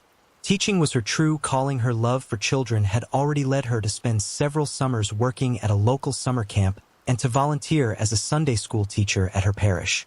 Children adored Lisa because she never lost her sense of wonder or her willingness to embrace the silly, joyful moments of life even as an adult. She had a natural gift for connecting with kids and making them feel seen and valued. Lisa did not land a full-time teaching position immediately after college, but she quickly found meaningful work as a teacher's aide at Agawam Middle School, where she focused primarily on supporting students in the special education program. Her enthusiasm for music never faded. If a favorite song came on the radio while she was driving, she would pull into the nearest parking lot, crank up the volume, and dance right there beside her car. She also loved to draw and often created artwork as thoughtful personal gifts for friends and family. Even as a young adult, Lisa stayed exceptionally close to her family and maintained a tight circle of friends, many of whom were close to the entire Ziegert family. Her boyfriend Blair co-owned a house with one of his friends, and the home was shared with several other members of their friend group, including Lisa's sister Lynn. In addition to her daytime job at the middle school, the 24-year-old Lisa worked evenings as a clerk at Brittany's card and gift shop, a position she had held since 1989. On the morning of April 16, 1992, one of Lisa's co-workers, Sophia, arrived at the card shop and was immediately struck by something unusual. Lisa's car was still parked in the lot, even though Lisa should have already been at her job at the middle school. When Sophia approached the front door, she found it unlocked. The lights inside were still on and music was playing, both things Lisa normally turned off before leaving at the end of her shift. She never forgot to lock up. Sophia did not panic right away. She assumed Lisa might have forgotten something the night before and had returned briefly during a break between classes, perhaps turning on the lights and music to help open the store. Sophia called out Lisa's name several times but received no answer. She walked up and down the aisles searching for her, but Lisa was nowhere to be found. Then Sophia noticed Lisa's purse behind the counter near the cash register. That was when genuine fear set in. Her concerns only grew when she discovered the back room in complete disarray. Sophia ran out of the store and across the street to another business to call the police. Meanwhile, Lisa had failed to report for work at Agawam Middle School that morning, an extremely rare occurrence. The school contacted her mother Dee, who initially assumed there was a simple, innocent explanation. Perhaps Lisa had overslept, which was out of character but not impossible. News of the strange scene at the card shop and Lisa's disappearance spread rapidly through the small community. Within a short time, the information reached Lisa's sister Lynn, who immediately went to her mother's workplace to break the news. At that moment, Dee realized something was truly wrong. Police arrived at the card shop and documented several disturbing signs of a struggle: a dent in the door that appeared to be a heel mark, crushed boxes in the back room that looked as though someone had been on top of them, and a small amount of blood spatter on several boxes. It seemed Lisa had been lured or forced into the back of the store where a violent confrontation had taken place. Investigators theorized that she had been taken out through a back entrance on the side of the building and into an alley. 2 doors and a card rack were removed as evidence. Notably, no money was missing from the cash register. Lisa's shift on April 15th had begun at 4:00 p.m., and she was scheduled to close the store alone at 9:00 p.m. A police officer had noticed the lights still on at the shop at 3:00 a.m. and noted it in his report, but he was unable to investigate further because he was called away to transport a prisoner. Earlier that evening around 7:35 p.m., Lisa had spoken for about 15 minutes with the owner of the carpet store next door as he was closing up. They had chatted about the frustrating parking problems at the shopping center caused by people using the lot to go to the nearby bowling alley instead of shopping at the stores.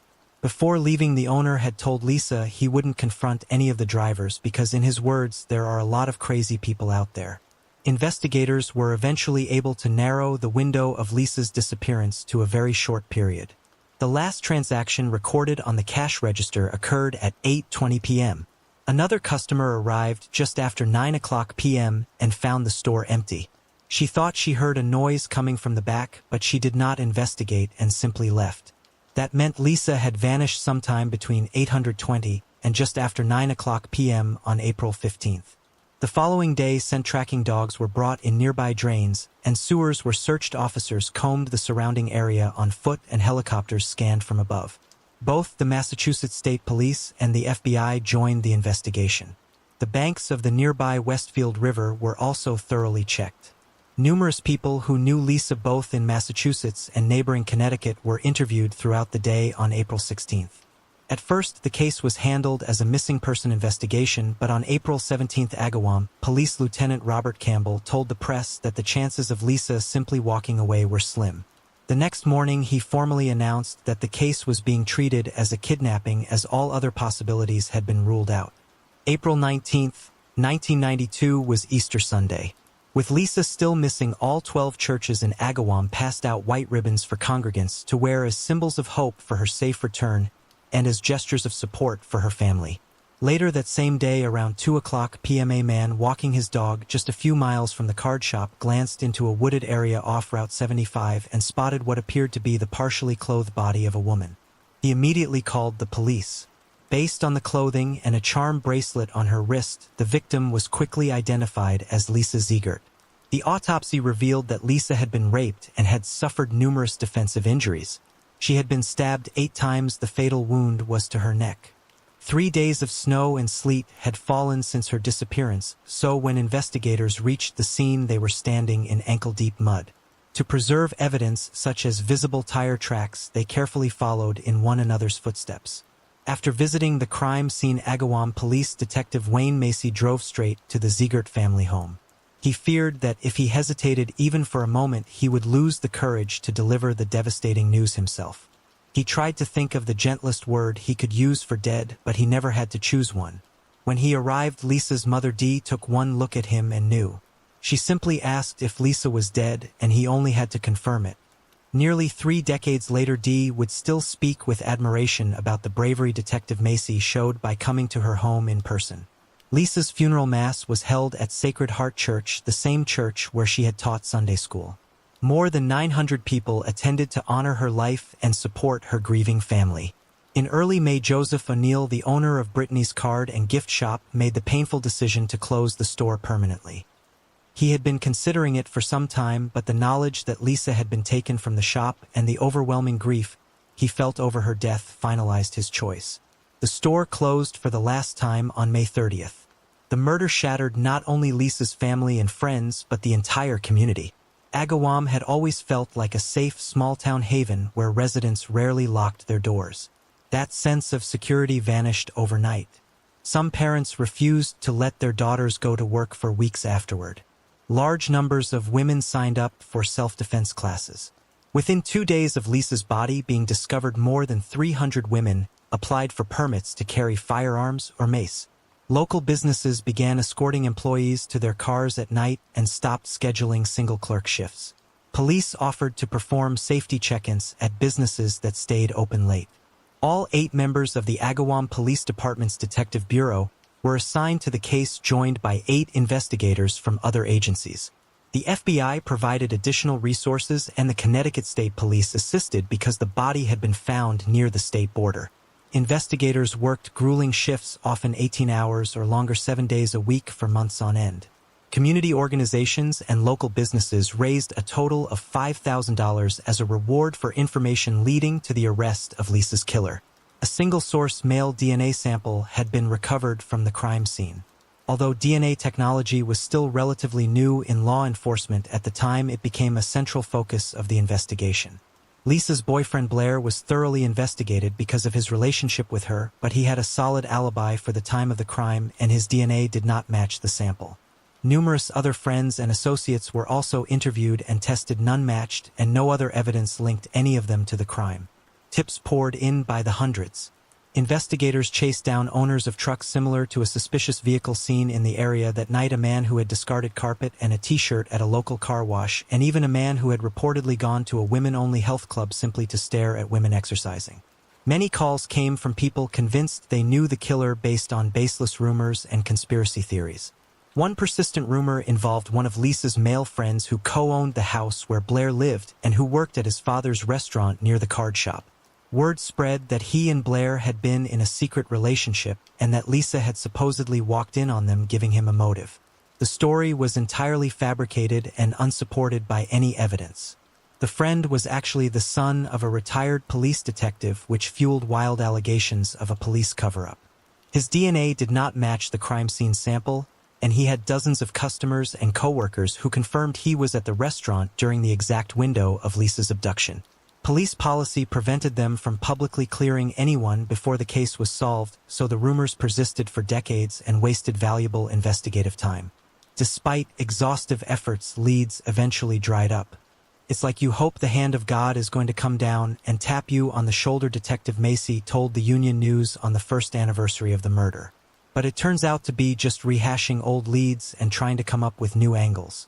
Investigators were hopeful when the national television program Unsolved Mysteries featured Lisa's case in October 1993. Detective Macy traveled to California to sit at the show's phone bank and field tips in real time. Within an hour of the broadcast, more than 100 tips related to the case flooded in from across the Northeast. One crucial tip came from the customer who had entered the card shop just after 9 p.m. on the night of the crime. Her account helped authorities pinpoint the narrow window of Lisa's abduction. A handful of other promising leads were followed, but the case remained unsolved. Although Lisa's time teaching children in Agawam had been cut tragically short, her family ensured her legacy lived on in education. In 1995, her parents donated $1,100 to Agawam High School's science department to purchase equipment for genetics classes, a subject that remained close to their hearts because they still hoped it might one day help solve their daughter's case. They also established the Lisa M. Ziegert Memorial Fund, which distributed more than $35,000 in scholarships during its first decade. On the 10th anniversary of her death, the fund donated $10,000 to the children's section of the Agawam Public Library. Lisa remained a constant presence in her family's lives. When her sister Lynn got married, she and her husband brought the bouquet Lisa should have carried as maid of honor to Lisa's gravesite. The anniversary of her death was marked each year with a candlelight vigil. Dee Ziegert never turned down an interview request. Even as years passed without answers, she remained steadfast in using the media to keep her daughter's memory alive and to push for justice. The strongest piece of evidence remained the DNA recovered from the scene. For decades, it produced no match in any criminal database despite regular checks. Investigators therefore began exploring newer forensic techniques. In September 2016, Hampton District Attorney Anthony Gugliuni released 2 forensic sketches developed by Parabon Nanolabs after more than a year of work. Using the crime scene DNA, Parabon had predicted certain physical characteristics and created images showing what the suspect might look like at 2 different ages. The sketches generated more than 170 new tips. Almost exactly 1 year later, on September 18, 2017, more than 25 years after the murder, authorities announced an arrest. 48-year-old Gary E. Shera was in custody charged with first-degree murder, aggravated rape, and kidnapping. Shera's name had actually surfaced as early as 1993. Police had received a call from a divorce lawyer in Seattle whose client believed her soon-to-be ex-husband might be connected to the crime. Joyce McDonald Shera had lived with Gary in his hometown of Longmeadow, Massachusetts, just east of Agawam. She claimed Gary became unusually fixated whenever media coverage of Lisa's case aired, rushing into the room and staring at the television for the entire report. Police followed up, but Joyce's credibility was questioned because of her history of mental health issues and alcohol abuse. She and Gary were in the middle of a bitter custody battle over their young son, whom Joyce had taken to Seattle without permission. Investigators had received similar tips from other women after breakups or infidelity, so Gary was interviewed, denied any involvement, and a file was created.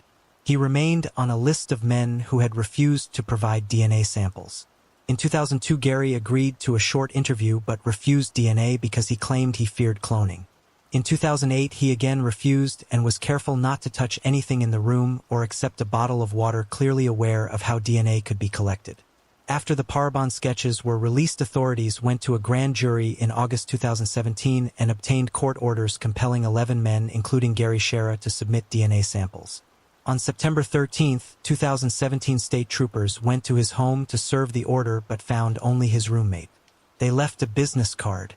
The next day, Gary's girlfriend discovered 3 handwritten documents he had left for her: a last will and testament, a brief apology to the Ziegert family, and a lengthy confession letter. In the letter, Gary wrote, "I've never really been or even felt normal. From a very young age, I was fascinated by abduction and bondage. I could never keep it too far from my mind for long.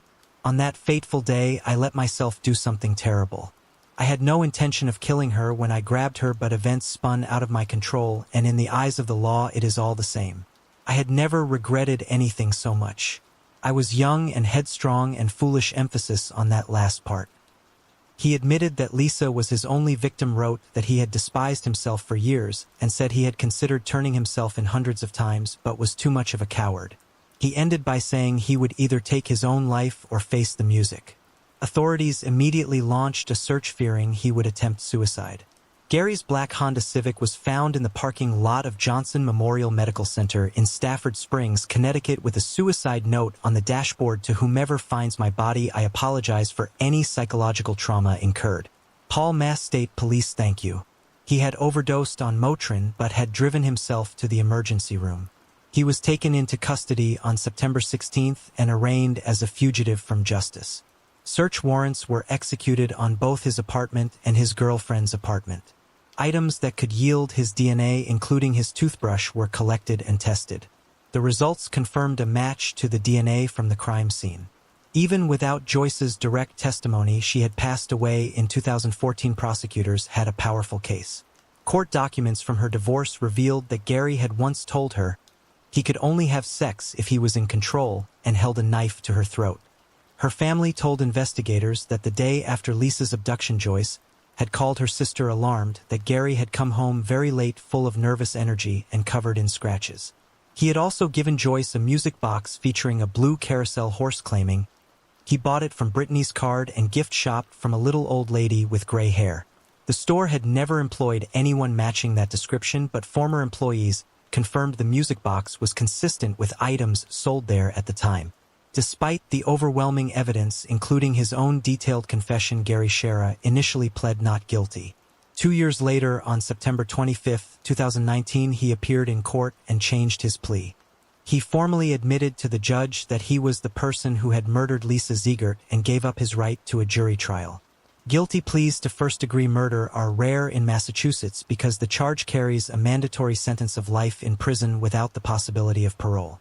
The kidnapping and aggravated rape charges were dropped because the statute of limitations had expired. Lisa's family sat in the courtroom as Shera was sentenced to life without parole. They delivered powerful victim impact statements. Afterward, Dee Ziegert expressed her profound gratitude to everyone who had never given up on her daughter, and her relief that the family would be spared the ordeal of a full trial. Hampton District Attorney Anthony Gugliuni stated, "It remains tragically true that Lisa will never return to her loving family, but the search for criminal justice ended today with the beginning of Gary Shera's life sentence in prison." The Ziegert family's unbroken faith, strength, and grace over these many years encouraged and inspired me, the many investigators who worked this case, and the public to relentlessly search for the truth.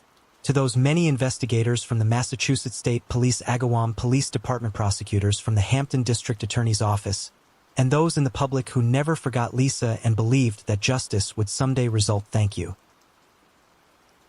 17-year-old Mary Jane Reed lived in the town of Oregon, Illinois, where she and her family made their home in Sandtown, the modest section of town located to the east of the Rock River that some residents dismissively considered the wrong side of the tracks. She was the fifth of 6 children, and her father Clifford worked long hours repairing machines at the National Silica Company plant to keep the household afloat. Mary Jane was 11 years older than her one younger sibling, her brother Warren, and she doted on him with unwavering affection. She would routinely take him to the movies and to church, go on long walks with him along the river paths, and pack thoughtful picnic lunches for them to enjoy together at a park near the water's edge. At the age of 15, she began teaching Sunday school and even earned a certificate from Oregon Bible College, showing her deep commitment to faith and community. Mary Jane had left school during her sophomore year at Oregon High School, so she could help support her ill mother Ruth, whose severe rheumatoid arthritis had left her unable to perform even the most basic tasks around the house. To provide financial help for her struggling family, Mary Jane took a steady job as a switchboard operator for the DeKalb Ogle Telephone Company, and she used every bit of her hard-earned salary to purchase much-needed items for the home, always putting her loved ones first. It was through this very job that she met a 28-year-old World War II veteran named Stanley Skrzydla. Stanley was one of 5 children and had been born and raised in Rockford, Illinois, about 25 miles northeast of Oregon. After finishing school, he had worked as a cabinet maker and a machinist before enlisting in the Navy in October of 1943. He served in the Pacific Theater aboard the USS Ormsby as a machinist's mate, originally 3rd class but eventually advancing to 2nd class, and he received an honorable discharge in December of 1945. Shortly afterward, in February of 1946, he began a new job as a lineman for the Illinois Bell Telephone Company. He lived with his widowed mother on Loomis Street in Rockford. Stanley first met Mary Jane by speaking to her over the phone during the calls he made to test the phone wires he was working on in the Oregon area. Their conversations quickly blossomed into something more, and the pair made plans for their very first date on June 25, 1948. That day, Mary Jane worked her usual 6 to 10 p.m. shift at the phone company. Stanley called her in the afternoon to confirm their plans, but she was not able to call him back until 8:30 p.m. Undeterred, Stanley drove from Rockford to Oregon to meet her when she finished work. Mary Jane and Stanley were later seen together at 2 or 3 bars around Oregon that night, enjoying each other's company. They were last spotted outside a local tavern around 11:30 p.m. standing and talking with an unknown man and woman. Neither Mary Jane nor Stanley arrived home that night after leaving the final tavern they had visited. It appeared that the young couple had driven to a secluded lover's lane along Country Line Road on the southern outskirts of town, seeking a quiet spot to continue their evening together. Early the following morning, a state highway worker was driving down that same gravel road on his way to set up some fishing lines when he came across a man's Oxford shoe lying right in the middle of the road. When he stopped to investigate, he made the horrifying discovery of Stanley Skrzydla's body in a ditch on the side of the road. Stanley had been shot 5 times, once in the chest and 4 times in the lower abdomen, and authorities estimated that he had been killed between 1 o'clock and 2 a.m. It looked as though Stanley had been pulled from his car and shot. His body had then been dragged off to the side of the road. At the scene, investigators found a large pool of blood, a cigarette stained with red lipstick, and 5.32 caliber shells. Stanley's car was located a short time later, parked approximately a mile away from the scene in a parking lot across the street from one of the establishments he and Mary Jane had visited the previous night. There was no blood inside the car, and to everyone's growing alarm, no one could find Mary Jane Reed anywhere. Local and county authorities immediately launched a massive search for the missing girl, and they were joined by hundreds of local volunteers who combed remote areas both inside and outside of Oregon. The Reed family clung desperately to hope that Mary Jane was still alive. Their hopes were momentarily bolstered when they received a phone call from a psychic who assured them that Mary Jane was not dead. She was unharmed, but being held captive by a man with a dark complexion and would return home soon. Desperate as they were for any scrap of information, the family found a fragile solace in this account.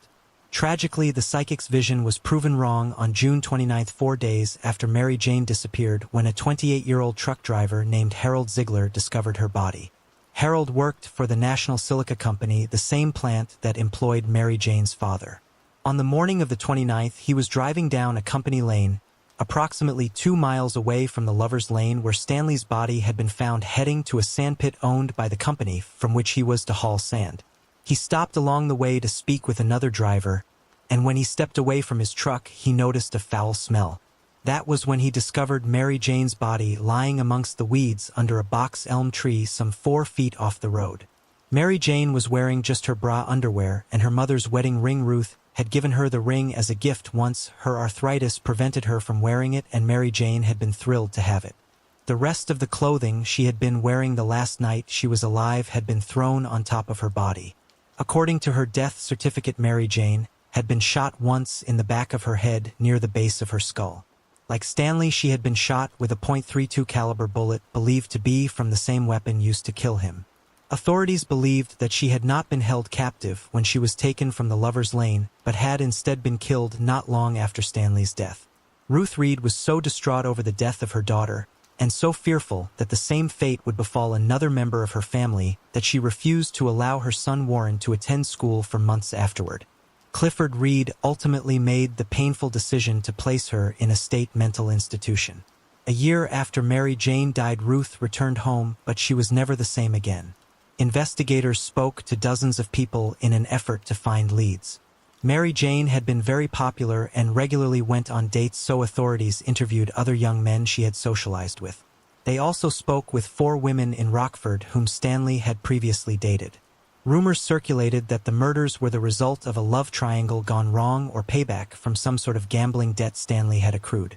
The theory that became perhaps the most popular and persistent was that Mary Jane and Stanley had been killed by a local chief deputy sheriff. He and Mary Jane had reportedly had a brief relationship, but Mary Jane no longer wanted to be involved with the older married man. On the afternoon before Mary Jane went missing, he had shown up at her home to try to convince her to continue seeing him. He grabbed her by the arm, and as she struggled to get away, he struck her several times before throwing her to the ground and finally leaving. The deputy had also reportedly run into Mary Jane at one of the bars she and Stanley visited while out on their date, meaning he had known she was out with another man.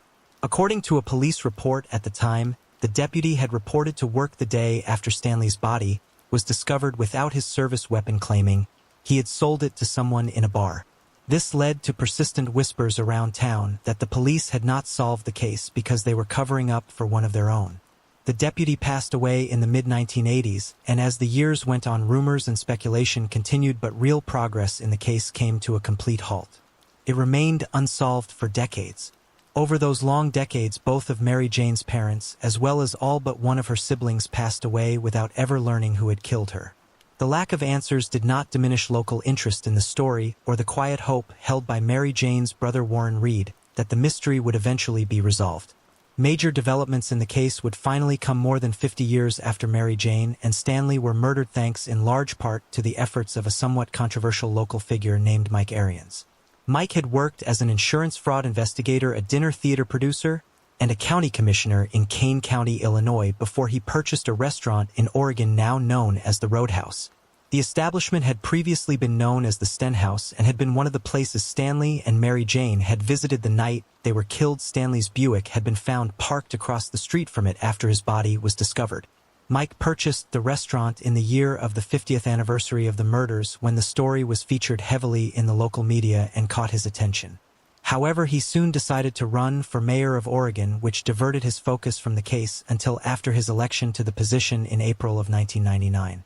Perhaps because of his own modest background, Mike became increasingly concerned that Mary Jane Reed had been viewed by the authorities at the time of her murder as somehow disposable simply because she came from the lower-class area of Sandtown. He began hearing more details about the case from people around town, which led him to reach out to people connected to the investigation, including Mary Jane's brother Warren. While Mike claims he simply wants justice for Mary Jane and Stanley, he does have detractors who view him as either obsessive or opportunistic rather than purely altruistic. Mr. Arians is full of it. He's a jerk. He's trying to make money. Melvin Messer, a former Ogle County sheriff, told the Chicago Tribune in 2012.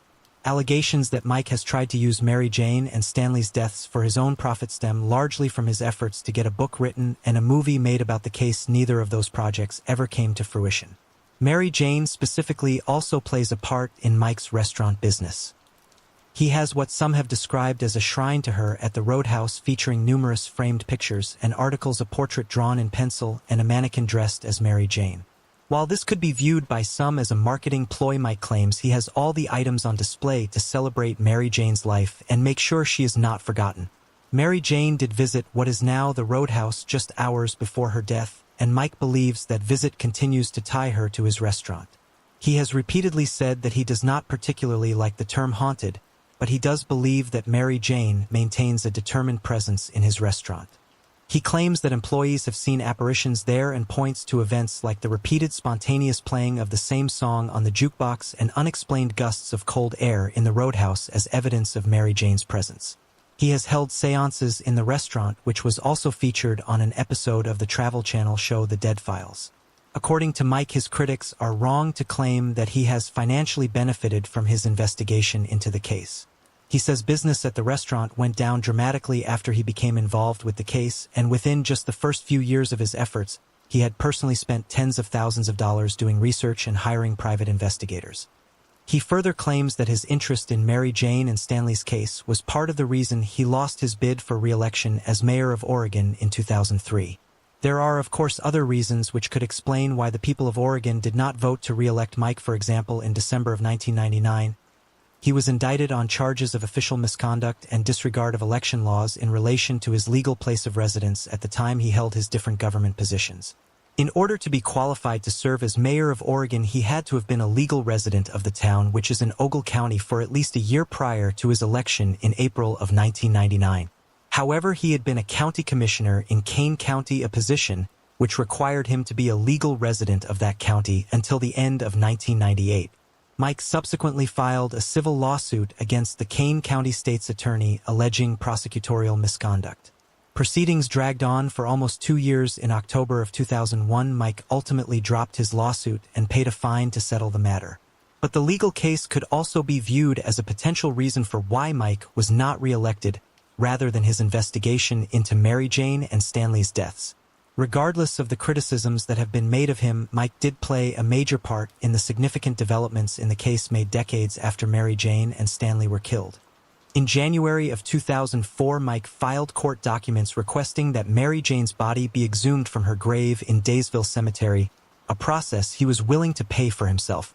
Mike hoped that DNA could be found and used to identify a suspect.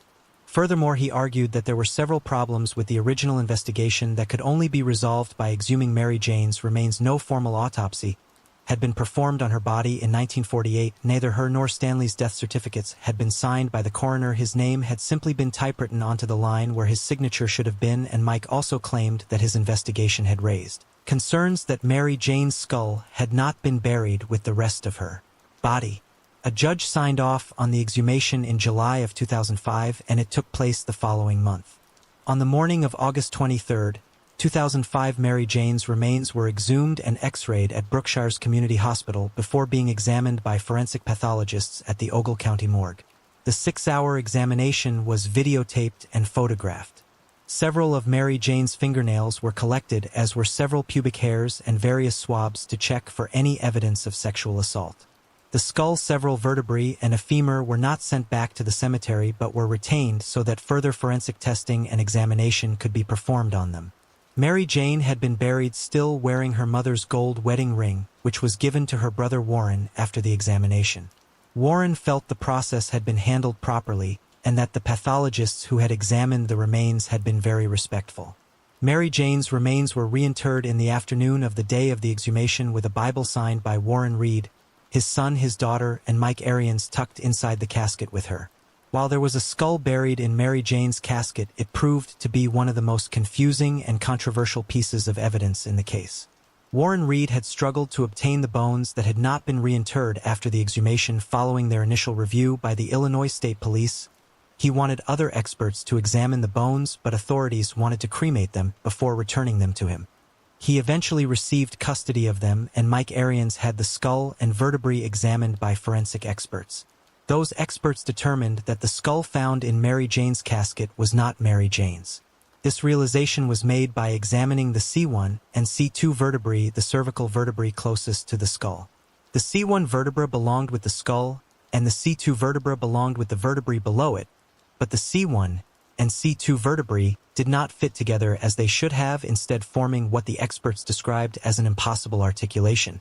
The experts determined the skull and C1 vertebra came from a girl around the same age Mary Jane had been at the time of her death, but the bones they had been given to examine came from 2 different individuals. Furthermore, the skull did show signs that the person it belonged to had been shot in the head. However, the bullet hole showed that the owner of the skull had been shot in the face to the left of her nose, while Mary Jane's death certificate indicates that she had been shot in the back of her head near the base of her skull.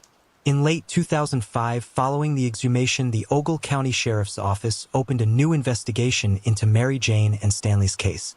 Based on the results of that investigation, the Sheriff's Office announced that they had come to the conclusion that a man from Waterloo, Iowa had killed Stanley during a botched robbery, while his brother, a resident of Oregon, looked on. They took Mary Jane with them, ultimately deciding to kill her to eliminate her as a witness. Both of the brothers had since passed away. The Sheriff's Office could not formally close the case or conclusively tie the brothers to the crime, however, and only classified them as persons of interest in the case. The report also specifically stated that the investigation had found no evidence supporting the popular local theory that the deputy sheriff had been involved in the murders. Ogle County Sheriff's Captain Rich Wilkinson did note in his report that his investigation indicated that social and political considerations may have influenced the original investigation and that important evidence went undocumented or unshared with the proper agencies.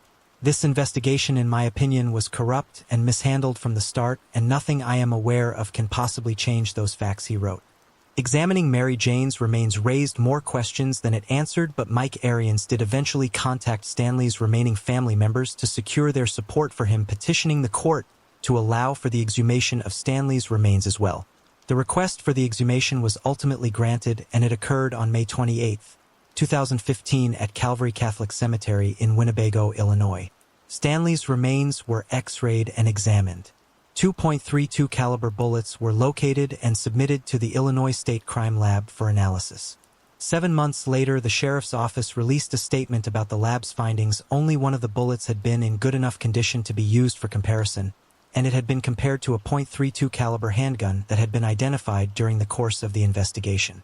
The gun had not fired the bullet. The statement concluded by stating that the sheriff's office believed that everyone involved in Mary Jane and Stanley's murders had since passed away. While the exhumation of Stanley did not provide evidence that solved the case, it did ultimately have a positive result. Stanley's wooden casket had been found submerged in a foot of water inside of his burial vault and was in poor shape. When his remains were reinterred on the afternoon of the 28th, they were placed in a new casket. A Catholic priest presided over a graveside service, and an honor guard from the local VFW chapter fired a salute. These signs of respect for Stanley and his memory were all deeply appreciated by his nephew. Following Stanley's exhumation and the subsequent testing, Mike Arians took a step back from actively investigating the case. Having spent countless hours and more than $100,000 on the case, he told Ted Gregory of the Chicago Tribune, "I've done all that I can do. Hopefully my efforts over the past 17 years haven't been in vain, and that enough of the dots that I've created can be connected that law enforcement can color in the picture. That would be a perfect world for me." Mike continued speaking with Ted Gregory for his 2017 book on the case and maintains a website dedicated to it. While recent efforts to use modern technology to solve the decades-old mystery of who killed Mary Jane Reed and Stanley Skridla have so far not been successful in that objective, they have ensured that Mary Jane and Stanley's memories live on more than 70 years after their deaths. Susan Morrissey Ledyard was always reading at least 2 books at any given time, and her love of reading began when she was young and became a constant in her life that ultimately influenced numerous aspects of her adult life in profound and meaningful ways, as she naturally absorbed knowledge and wisdom from every page she turned. Susan was naturally brilliant to the point where her siblings found her intelligence to be always admirable but sometimes intimidating, yet she never let that stand in the way of her genuine connections with them or others around her, as she did not mindlessly scan the books she read, instead easily absorbing the material and consistently learning new things, while she extensively highlighted passages and made notes in the books in her collection so that she could revisit and reflect on those insights later. Susan did not become lost in the books she read, instead using what she learned from them to follow her passions and benefit others with a deep compassion and concern for others, whether or not they were human, which led her to become a vegetarian at the age of 8 out of concern for animals, and as an adult she campaigned to save sea lions in San Francisco, while she remained well-versed in both national and international issues from a young age and stayed highly politically aware and active throughout her life. Even as she was aware of and concerned about the variety of issues facing people across the United States and around the world, Susan never lost sight of those who were closest to her, as she cared deeply about the well-being of the most important people in her life, particularly her brother and 2 sisters, whose family valued her complexity and the depth of her knowledge, and she drew attention from even mere acquaintances because she was so obviously an interesting person to speak with due to her thoughtful perspectives and engaging personality. Susan ultimately incorporated her love of language and literature into her career, working as a teacher for over 20 years, where she was drawn to teaching English and language arts at the high school level because working with older students allowed her to fully and deeply dive into literature and explore language with them in ways that enriched both her life and theirs, as she was very popular with her students because she made them feel confident in expressing their own opinions and viewpoints on the books they were studying rather than demanding a standard response, which fostered a classroom environment of true intellectual freedom and personal growth. Susan's career as an educator had taken her to numerous places before she arrived at Academy Park High School in Sharon Hill, Pennsylvania, where she would teach for 13 years after having taught English for a year in Prague, and then going on to earn her master's degree and teach in California for a number of years. Yet despite her travels, Susan's favorite place did not change, as she felt the most like herself at the beaches of Stone Harbor, New Jersey, spending time with her family at her mother's home there, where her sister Meg would bring her family from California to the house at the shore for 3 weeks every July. And since Susan was off work for the summer, she was able to spend almost the entirety of their trip there with them, creating cherished memories that strengthened their bonds. In 2019, that trip to the shore ended on July 20th for Susan, and she returned to the home she shared with her husband Ben Ledyard in Wilmington, Delaware. Just 3 days later, on July 23rd, at approximately 7:30 a.m., Susan's body was discovered in the Brandywine River near Northeast Boulevard in Wilmington. A short time later, her black 2016 Honda Civic was found parked on Walker's Mill Road near the Rising Sun Lane Bridge, approximately 3 miles upriver from where Susan's body had been found. And Susan's body was taken to the State Division of Forensic Science to determine her cause and manner of death, with investigators stating early on that they did not believe Susan's death had been a suicide, although they could not comment further about what had caused her death without the full results from her post-mortem examination. Susan's loved ones initially believed her death had been an accident, largely because they could not imagine anyone wanting to harm her, as her husband Ben told her sister Missy that the evening before Susan's body was found he had gone to the movies with a friend, while Susan was sitting on their porch drinking wine and sending texts when he and his friend arrived home, with the friend remaining at the house for a brief time before going home, after which Susan called and texted friends and family members for the next several hours, as she was having a conversation with her sister Missy over text until 12:30 a.m. on July 23rd. According to Missy, there was nothing unusual about their conversation, and Susan continued calling and texting friends until 2:45 a.m., with the friends she was texting during this time being all ones she had made while living in California. So while it was almost 3 a.m. on the East Coast, it was only approaching midnight for her friends on the West Coast. And Susan being up so late and sending so many texts was perfectly normal behavior for her during the summer months. During the school year, she was dedicated to her students and kept a schedule that allowed her to get enough sleep to be ready for the early mornings she had for school. When school was not in session, however, Susan would regularly stay up late to focus more on spending time with her friends and family or communicating with them. What was unusual about Susan's behavior that night is the fact that she then left home. Her reason for leaving remains unknown, as there is no record of her contacting someone and agreeing to meet with them. And while Susan occasionally smoked cigarettes in the evenings, her family does not believe that she would have left home at 3 in the morning to purchase them. Even if she had, she traveled in the opposite direction of the nearest place where she could buy them at that time of night. Authorities were able to use Susan's cell phone records as well as surveillance footage to determine that her vehicle had pulled out of her driveway at 3:02 a.m. 2 minutes later, it was parked on Walker's Mill Road, where it would be located later that morning after Susan's body was found. Since Susan's home was only about a mile away, it appears that the car was driven straight from the home to Walker's Mill Road. Because of the darkness of the surveillance footage and the distance of the cameras from the car, no one can be seen getting out of the car after it was parked, and it cannot be determined if Susan was the person driving the car or if anyone else was in the car with her. One detail Ben provided also gave a potential explanation for Susan leaving the house and a possible contributing factor to what was originally believed to be her accidental death. According to Ben, as he was going up to bed, he and Susan both took sleep aids they had been prescribed. For Susan, that sleep aid was Ambien. In May of 2019, the Food and Drug Administration issued a warning about Ambien and several similar drugs after patients taking them began experiencing dangerous side effects. While these side effects are very rare, they have resulted in injury and death, as the FDA found 66 cases in which patients who took this category of drug unknowingly engaged in dangerous activities like sleepwalking or driving while not fully awake, with 46 of these incidents involving serious but non-fatal injuries like burns and the loss of limbs, and 20 of them resulting in the patient's death caused by accidental drowning, falls, hypothermia, and carbon monoxide poisoning. No matter how unusual these severe side effects are, if Susan had taken Ambien, it opened up the possibility that she had been experiencing some of them leading up to her death. If she had not been fully awake, it could explain why she left her house for no identifiable reason, and she could have accidentally gone into the water after she parked her car. However, Problems with this theory were identified quickly after Susan's death, as the terrain between where Susan parked her car and the river would have made it very difficult for Susan to make it directly down to the water, especially at night and while she was theoretically impaired. Additionally, despite the proximity of Susan's car to the river, authorities quickly came to the realization that Susan most likely did not go into the river near where the vehicle was parked, as that stretch of the river had exposed rocks due to low water levels and other obstructions that would have prevented her body from continuing down the river to where it was ultimately discovered. So Susan most likely went into the water closer to where her body was ultimately located. Furthermore, Susan's death did not occur immediately after she left her home, as Susan wore a Fitbit which recorded activity in a heartbeat until around 7 a.m., 4 hours after Susan left home and half an hour before her body was discovered.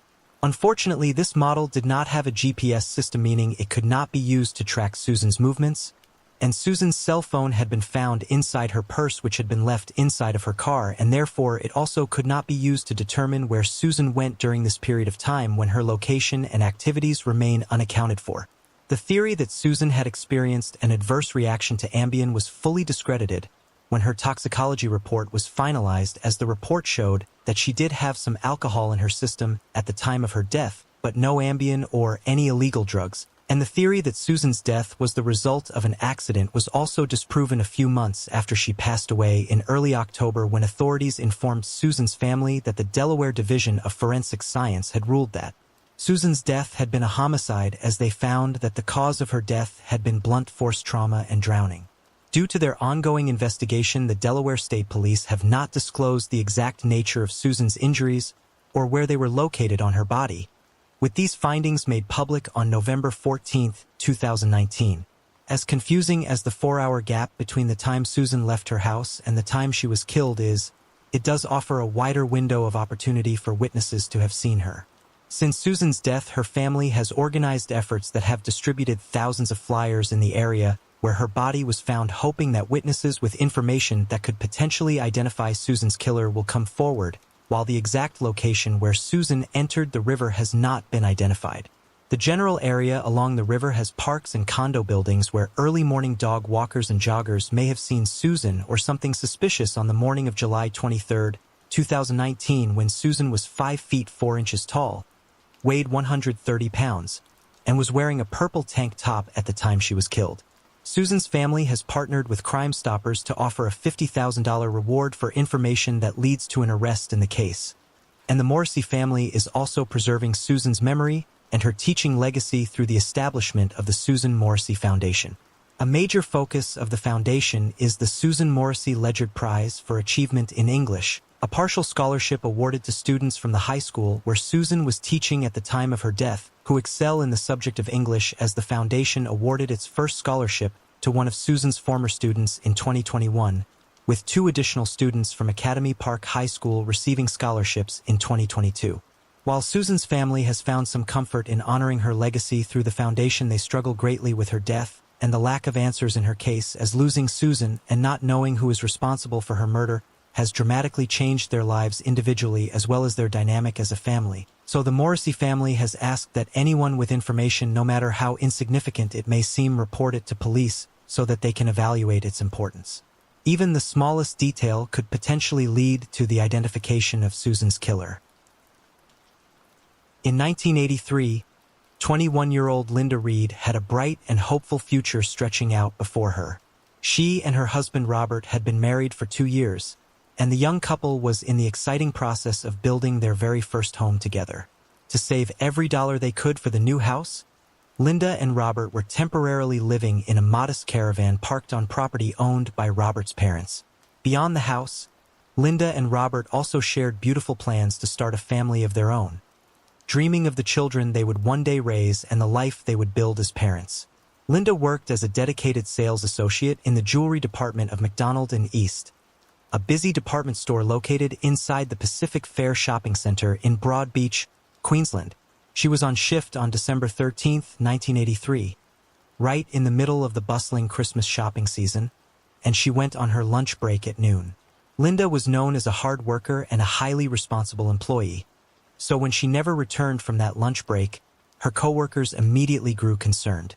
Her husband Robert became even more alarmed when she failed to come home after her shift was supposed to end, and his worry turned to outright panic once he learned she had never gone back to work after leaving for lunch. Robert immediately began a frantic search for his wife. He drove to the shopping center and checked every place she was known to visit regularly, desperately hoping to find some trace of her. When those efforts turned up nothing, he contacted the police at 7 p.m. that evening.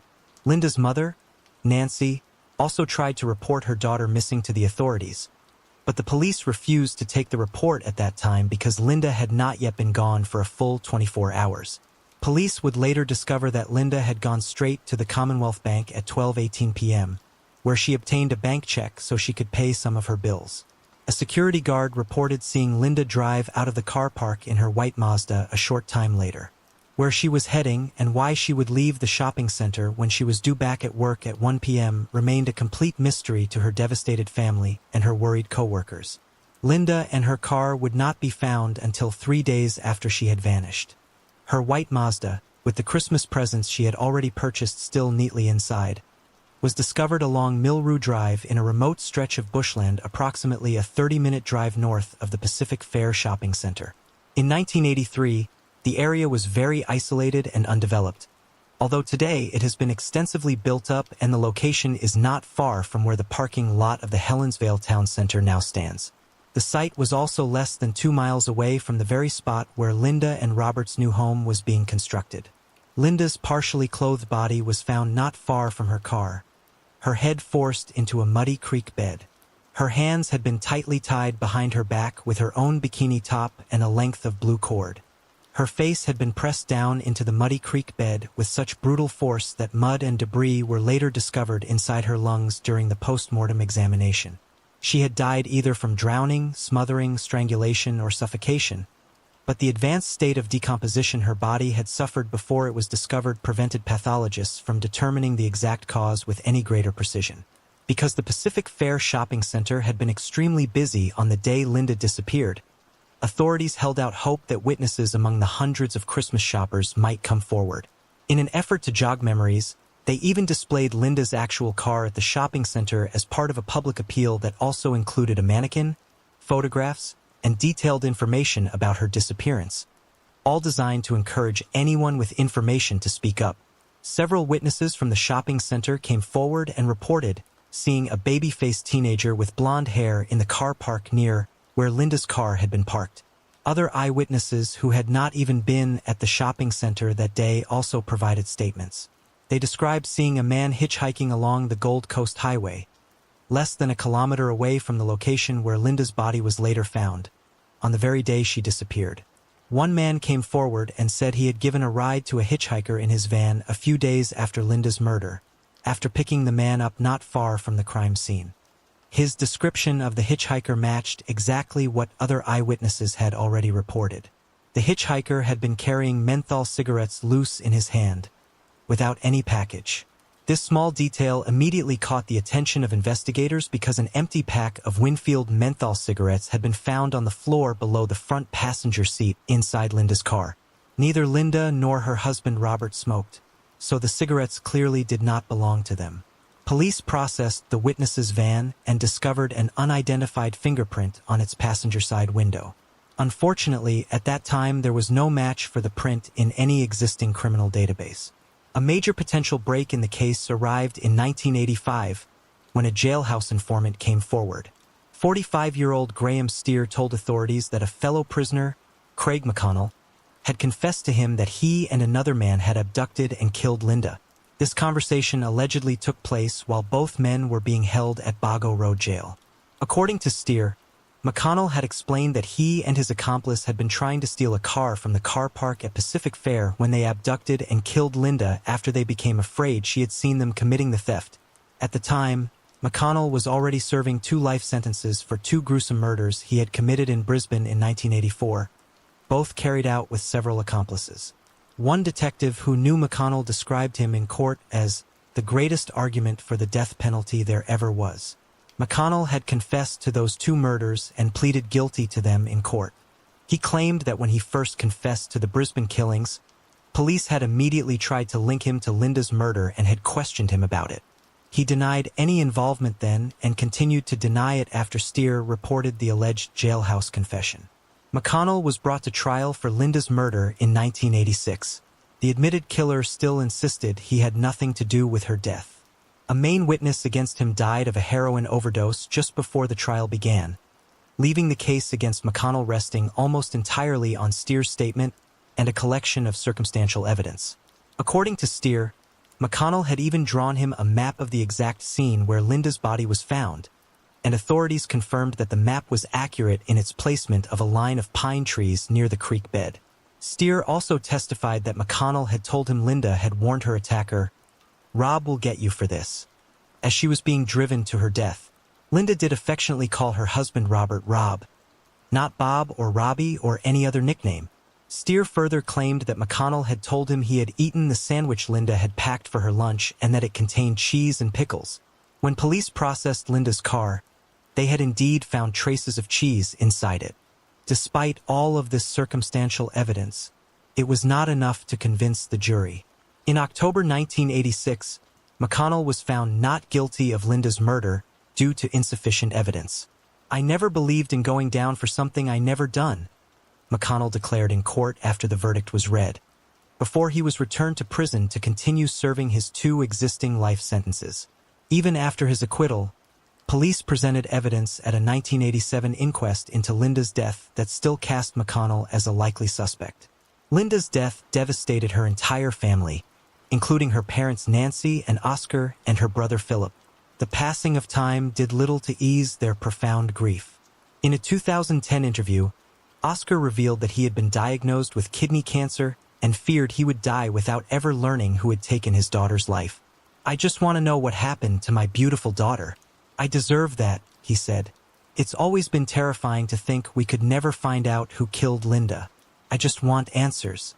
It hurts to know Linda's killer is still out there, walking around, living life. Linda had her future taken away, and so did we." Sadly, Oscar passed away before his daughter's case was ever solved. Linda's husband Robert could only manage a few hours of sleep each night in the immediate aftermath of her murder. He would lie awake for most of the night, tormented by thoughts of what had happened to his wife. Years later, he was still often crying himself to sleep. As a profound sign of his enduring love for Linda and his devotion to the life they had planned together, he made a solemn vow never to have children with anyone else, giving up his dream of becoming a father. "I am destined to remain a bachelor," he said at the 1987 inquest. "The vows I made were for Linda. The children we planned were Linda's and mine." Linda's case was officially reopened in 2009 after police received an anonymous tip. A significant breakthrough finally arrived in 2014 when the unidentified fingerprint lifted from the witness's van years earlier, the print believed to belong to the hitchhiker who had left the area near the crime scene, was re-examined with modern technology. This time, the print produced a clear match in the criminal database. The discovery did not lead to an immediate arrest. Instead, police launched an extensive renewed investigation. They re-examined more than 150 pieces of evidence using far more advanced scientific techniques that were now available, digitized nearly 700 documents from the original investigation, and re-interviewed more than 100 witnesses to build the strongest possible case. The next major development occurred when authorities realized that a vaginal swab taken during Linda's original autopsy had been preserved in evidence all those years. The sample was small and degraded, so in 2017 it was carefully sent to a specialized laboratory in New Zealand in the hope that usable DNA could still be extracted. The lab succeeded in obtaining DNA from the sample, but the profile proved to be a mixture from multiple contributors. This required even more specialized testing. Ultimately, the laboratory determined that the DNA mixture from the swab was 70 million times more likely to have come from Linda Reed, her husband Robert, and the suspect identified through the fingerprint match than from Linda and Robert combined with any other individual. On August 22, 2018, nearly 35 years after Linda was killed, 51-year-old Troy James O'Mara was arrested and taken to court to face charges for her murder. O'Mara had been only 17 years old at the time of Linda's death, and his physical appearance closely matched the description of the baby-faced teenager with blonde hair that multiple witnesses had reported seeing in the Pacific Fair Shopping Center car park on the day she disappeared. He had been living a transient lifestyle back then. When he was arrested for Linda's murder, O'Mara was already serving a life sentence for another murder he had committed just 18 months after Linda was killed. In July 1985, 22-year-old Vanessa Joy O'Brien had been at a shopping center picking up her wedding bands for her upcoming marriage when O'Mara accosted her in the car park in broad daylight and forced her into her car at knife point. He made her drive to a remote area where he bound, raped, and killed her. Her body was later found in a garbage tip at Kippa Ring, north of Brisbane. While incarcerated, O'Mara had assaulted several prison guards and made multiple escape attempts, one of which succeeded and left him free for a full day. At first, O'Mara denied killing Linda, but in March 2021, he pleaded guilty to both her rape and her murder in the Brisbane Supreme Court. He admitted that he had found Linda eating her lunch in her car on December 13, 1983, and had forced her to drive out to the bushland, where he bound, raped, and killed her. He claimed his only motive was that he had simply felt like killing a woman at random that day, the exact same motive he had given at his earlier trial for Vanessa O'Brien's murder. Police believe O'Mara acted entirely alone and that he had no prior connection to Linda before the day he took her life. Following O'Mara's guilty plea, victim impact statements from Linda's husband and her mother were read aloud in court. What can I say after 37 years, 1,000 tears, and many prayers, wondering what my daughter went through in the last minutes of her life? Linda's mother Nancy's statement read in part. Linda was a wonderful daughter, sister, and for a short time also a wonderful wife. My only regret is that Linda's father never lived to see this day. O'Mara's defense lawyer told the court that his client hoped one day to be released from custody so he could at least see, and hopefully care for, his elderly mother who is now in a nursing home and his cancer-stricken stepfather. The lawyer also noted that O'Mara's violent behavior in prison had occurred in the 1990s and that he had since enrolled in educational programs. Crown Prosecutor Jody Wooldridge warned the court that O'Mara's guilty plea should not be interpreted as any sign of genuine remorse.